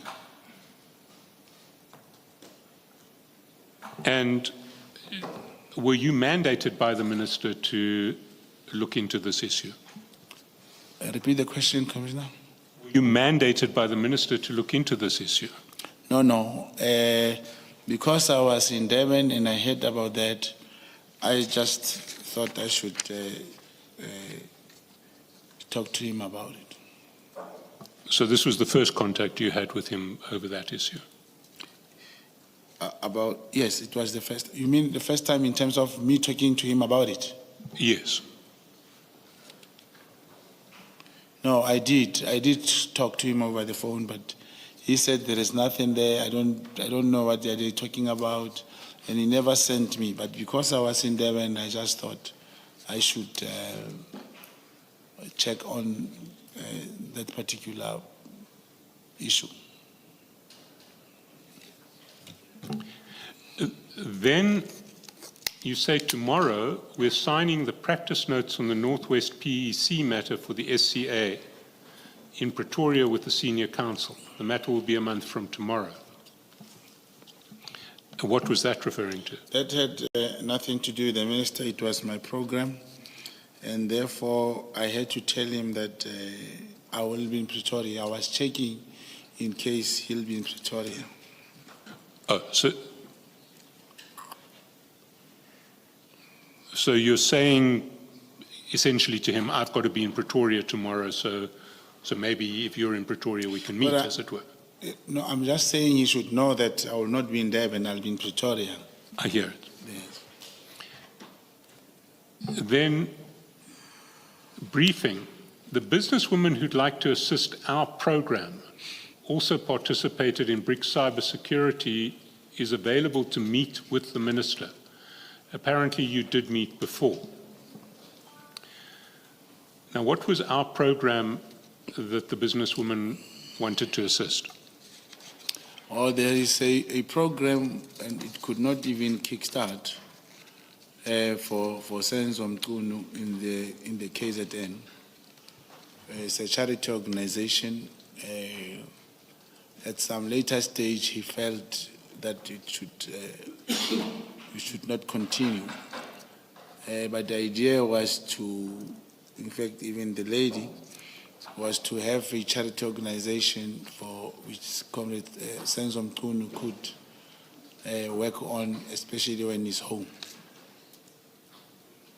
So when you refer to our program, you're talking about a charitable foundation that Minister Mchunu was setting up. Yes, that he actually planned to set up, but he ended up not setting it up. Why do you refer to it as our program? I wanted to be part of it. As a charity organization, I would gladly participate in that program.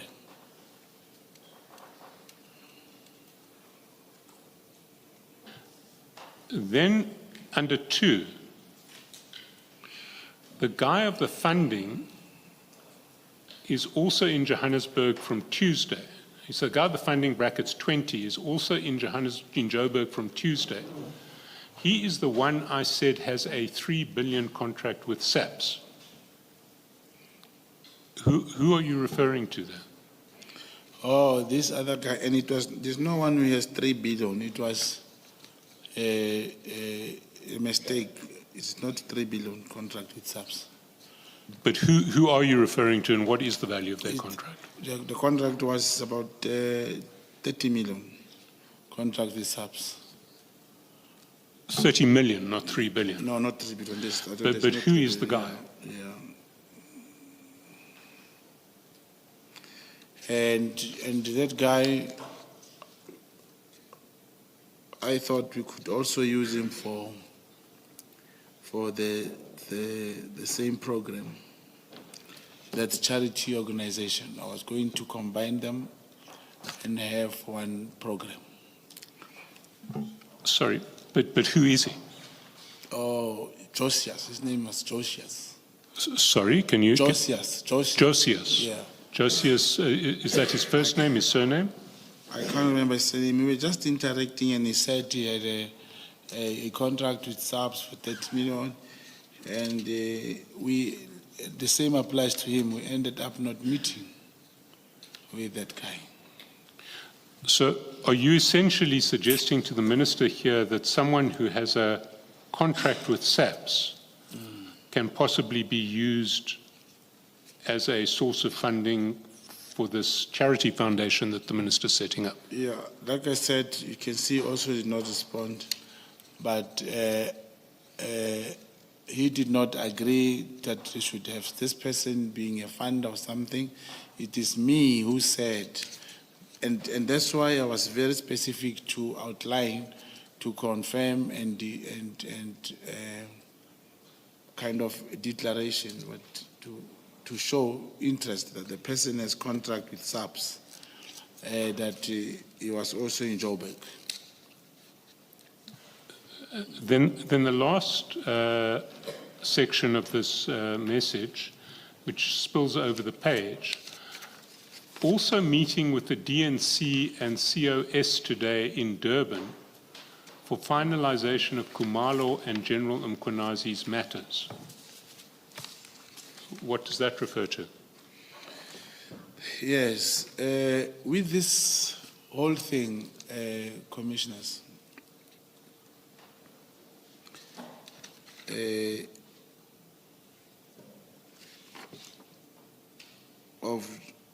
this thing is cut off. Federation of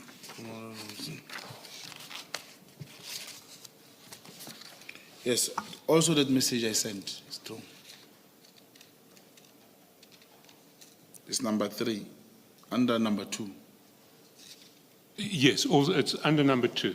Yes. I'll read it for you because it does get cut off, but I've got access to a better copy in the original. It says, also meeting with the DNC and COS today in Durban for finalization of Khumalo and General Mkhonazi's matters.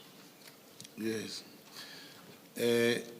During this period, the Chief of Staff did allude to me that after his conversation with Lieutenant General Mkhonazi, General Mkhonazi did mention to him that he has some problems And whenever he mentioned those problems, he did mention my name. So I have requested that if possible, we could meet with General Committee, with the DNC and Chief of Staff, that I can actually find out specifically what is it that General Mkonazi did have a problem about. But and General Sibiya felt that it is not necessary to meet, because I did even ask the minister if that we are able to do, because the Chief of Staff did tell me that generally Lieutenant General Mkonazi has a problem with me, and I thought we should find a way that I could, but the minister also did not agree to that, and that meeting never took place. So what is the issue? I mean, you've spoken about the Mkonazi matter, but the text says for finalization of Kumalo and General Mkonazi's matters. Yes, because I did talk to the DNC alone. I did talk to the Chief of Staff. I was hoping we'll be able to just to find out that I wanted to speak to the DNCs and Chief of Staff to say, I really need to know what is it that General Mkonazi has a problem with, but the meeting never took place. I understand the meeting never took place, but I want to know what the relevance of Kumalo is in that meeting. Yes, it's to finalize that meeting, to finalize that issue, all of it. Because remember, when to me it sounded like General Mkonazi did tell General Kumalo about that text of mine that I sent about him. I just thought that is the case. But because we never met, I ended up not knowing what General Kumalo had a problem about. So when you said you were meeting, you told the minister you were meeting with General Sibiya and the Chief of Staff today, Yes. which would have been the 26th of January. Yes. But in fact, that meeting didn't take place. Didn't take place. And just if we scroll a little bit down, you then text the minister at 13:16 on the same day. Yes. DNC is waiting for the COS here. This is very significant. Yes, it's because the meeting never materialized. Chief of Staff did not come. So the Chief of Staff didn't come, but General Sibiya did come. No, remember General Sibiya was in Durban already. But I knew he was going to fly back. And that meeting never materialized. Yes, but you say General Sibiya is waiting for the Chief of Staff here. Yes, because I did ask him that the Chief of Staff should meet with him and he must brief him exactly what is it that General Mkonazi was saying he had a problem about with me. But that meeting did not materialize. So the meeting never happened. That's correct, Commissioner. But as far as you were concerned, that was because the Chief of Staff didn't come. General Sibiya was waiting for him. What I implied to say he was waiting, I meant, remember, he's not staying in KZN. And if he was willing to meet the Chief of Staff and not coming, I thought the minister could ask Chief of Staff to go and see him to discuss this issue of General Mkonazi. And you say to the minister, this is very significant with a capital S. That's correct, I did. Why would it be significant for the minister? To ask the Chief of Staff to meet with General Sibiya. General Sibiya said, look, there's nothing that I can do. Get the Chief of Staff, because it is General Mkonazi who spoke to the Chief of Staff. So I cannot call him myself. I understand General Sibiya's position, but why would it be significant? You're telling the minister this is very significant. What significance was it for the minister? As I said, Commissioners, General Mkonazi did say whatever that he said to the Chief of Staff. And for them to meet, I thought it was significant because Chief of Staff was going to relate whatever that he heard from the Lieutenant General Mkonazi. And did you see this as a matter of importance for the minister? No, not the minister to attend. For the No, but why would the minister be bothered with something? I mean, it sounds to me that your understanding of what was going on is that General Mkonazi had complained to the Chief of Staff about you. That's correct. And a meeting was now going to be held to try and sort that out, or at least to let you understand why there was this complaint about you. Why would that be significant for the minister? Not necessarily to understand why. For the Chief of Staff to narrate the story that he heard from General Mkonazi, for him to brief him that this is what General Mkonazi said. But now that did not happen. Chair, we've run quite a long way past 4. I'm assuming we ought to have stopped at 4, or do we run to 4:30? Should we not get to the end of this part of the testimony? We are what? A couple of pages to the end. Sure. If you, Mr. Mogotsi, are you happy to finish the statement today? It's not my call. I'm afraid you're right there.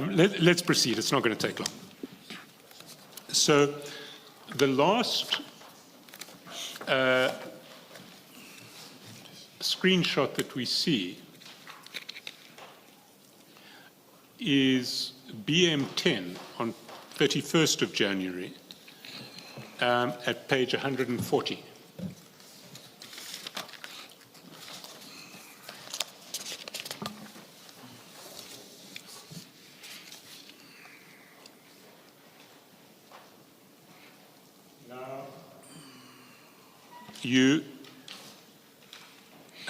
This is actually a screenshot not of a signal message but of a WhatsApp message,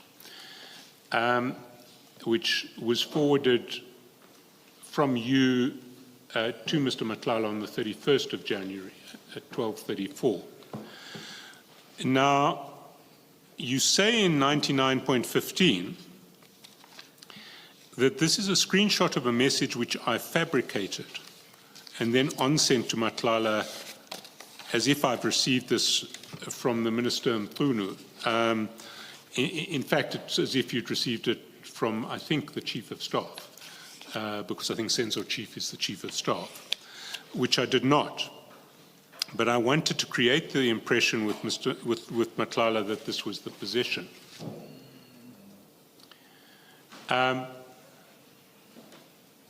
So you say you fabricated it, or you? No.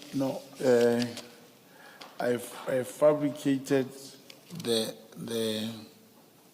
part, the name there, Chief of Staff, Senzo Chief. That's what I changed. I put his profile there. But if you look at this message, it also came from Kat, explaining to me his position with South African Police Service, where he says, if you check it, outstanding caseload, could you well? This was his problem. And I said, send me this message so that I can send it to the Chief of Staff. On top there, he said, please arrange a meeting as soon as possible. I think they're escalating the matter to him of non-performance. Rather, let me, I'll explain it to the manager. You'll explain it to the minister. Now there, he sent me this message as is. I copied the message and changed that portion where it's written Senzo of Staff, Senzo Chief. So that's the fabrication I made, and I sent it back to Kat to show him that I sent him the message. No, I understand that, but so what did you actually do? You took it, because if one scrolls down, one sees that the whole screenshot has a copy of well, what it looks like is there is a copy of the original message sent by Kat. Then there's a voice call. Then you send something responding to the message, and your message says this matter may be escalated to you because of non-performance, and the you, I suppose, is designed to look like the Chief of Staff, because this is supposed to be an engagement with the Chief of Staff. Our guy needs your intervention. January 08 guy who's about to take over our program. This non-performance is a result of non-payment and or late payments. I'm sending him your numbers that you meet, please. Yes, that's correct. So how, you say this is a fabrication? Yes, and I can do the same thing, and I can put your number there, or anyone that you want. So what did you do? Can you just explain how you created this fabrication? All right. The message comes to my phone, and on the name of, let's say I saved Brown Mogotsi. On my phone, I can take Tsepo and save him Brown Mogotsi. The same way with the profile of Brown Mogotsi. And I send that message and then take a screenshot and delete all on Tsepo. Tsepo will also not see immediately. Then this copy, I'll send it to Kat Matlala. So what you did is you actually, you created a kind of bogus Senzo chief identity, or not even a bogus Senzo chief identity. You forwarded that message To Kat. No, not to Kat. To somebody else. It's like when To somebody else. Yes, like with these two phones of mine, I can send this message here and Yes. write this phone Tsepo. It will look Tsepo. Yes. Yes. And then you create Send it to- you and I create a send it to- conversation, and then at the end of it all, you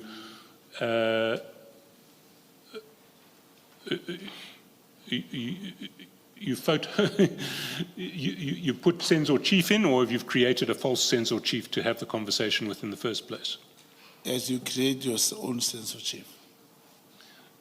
Okay, so this was a conversation that you had essentially with yourself And that's with a label Senzo Chief That's correct. It's on done- WhatsApp. That's how it's done. You have two WhatsApps or whatever to do it, and then you take a screenshot. What is important is that the screenshot is to prove that I have spoken to Senzo Chief. And you then afterwards send a V card to Mr. Matlala with the details, and then with a message that has to be sent to the Chief of Staff saying, hello, Chief of Staff, got your numbers from Mr. Brown, requesting a meeting, please, and you say, please talk to him. That's correct. But of course, the result of all of this is that Mr. Matlala is going to try to call the Chief of Staff. That's correct. And also you'll check, there are two options in these operations. If the contact number of the Chief of Staff is on the minister's, what you call the ministry website, you can give it to someone. But if it's not on the ministry website, you'll send the number, but out of the 10 numbers, one will be shifted and you'll never reach him. So he was never going to reach the Chief of Staff He on was this never number. gonna reach the Chief of Staff. I now understand this screenshot, Mr. Matlala. Mr. Mogotsi. Call me Matlala today. I've done it twice, I apologize. Next time I'll vision week. Chair,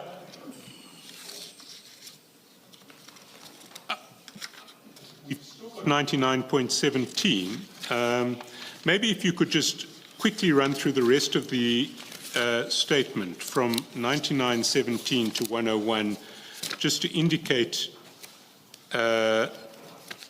And amplify quickly if there's anything that you want to add. Maybe before you do that, let me just make sure that I understand that page 141, the last two messages where you say, hello, Chief of Staff, got your numbers from Mr. Brown requesting a meeting, please. You're saying that's you writing to Mr. Matlala what he should send to the Chief of Staff. Am I understanding it correctly? That's correct. Okay. Then there's the following message which says, please talk to him. This is you to Mr. Matlala. Are you still writing for him what he should communicate? On What in fact are you communicating here? 104. 141. It's that page you were looking at with Mr. Chaskasen just now? 141? So you've got from the bottom, you've got the Yes. second from the bottom, and you say that's you constructing a message for Mr. Matlala to That's send correct. to Chief of Staff. But then you also send him a message that says, please talk to him. Who is this Is for? to show, I screenshot again to show Matlala that, or I forwarded, I'm showing him the message that I sent to the Chief of Staff, which I didn't send. Oh, so you're saying to Matlala that you've asked Yes, the to Chief show of him, Staff yeah. to talk to you? And I was to quickly, him. now this must be done quickly because and he also sent him a message, please talk to him Yes. at that moment. And you know that moment he won't be able to reach him. All right. Thank you. And there's another option also, because now I'm talking this openly. Sometimes, in operations like this, one is able to even make a swim swap, and the whole day you don't get calls. Somebody is talking on your number as if it's you. That's not what happened here. That's not what happened. Thank you.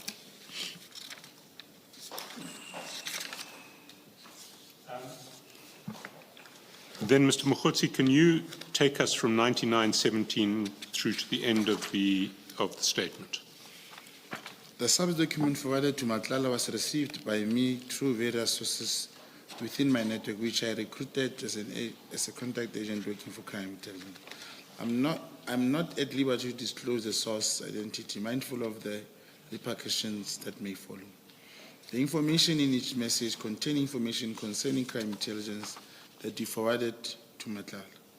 All messages I sent to Matlala was in furtherance of my task order as a contact agent. Conclusions: at all relevant times hereto, I was duly authorized contact agent acting for and on behalf of crime intelligence, instructed by my handler or co-handler in terms of certain ad hoc task orders.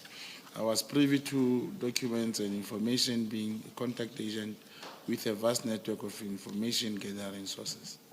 In terms of instruction received from my handler and co-handler, and in furtherance of executing the mandates contained in the task order, instructions from them are engaged with the person stated herein above to the extent that I described.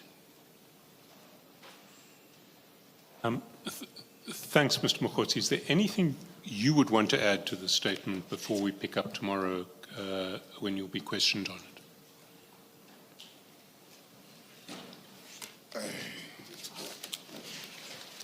I don't think, I've not identified anything so far.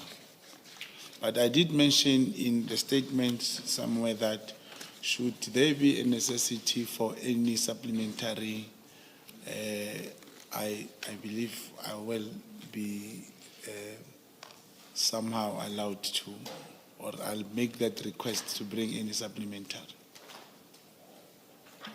We note that. Thank you. Thank you so much. Chair, we've reached a useful point to end for the day. Thank you.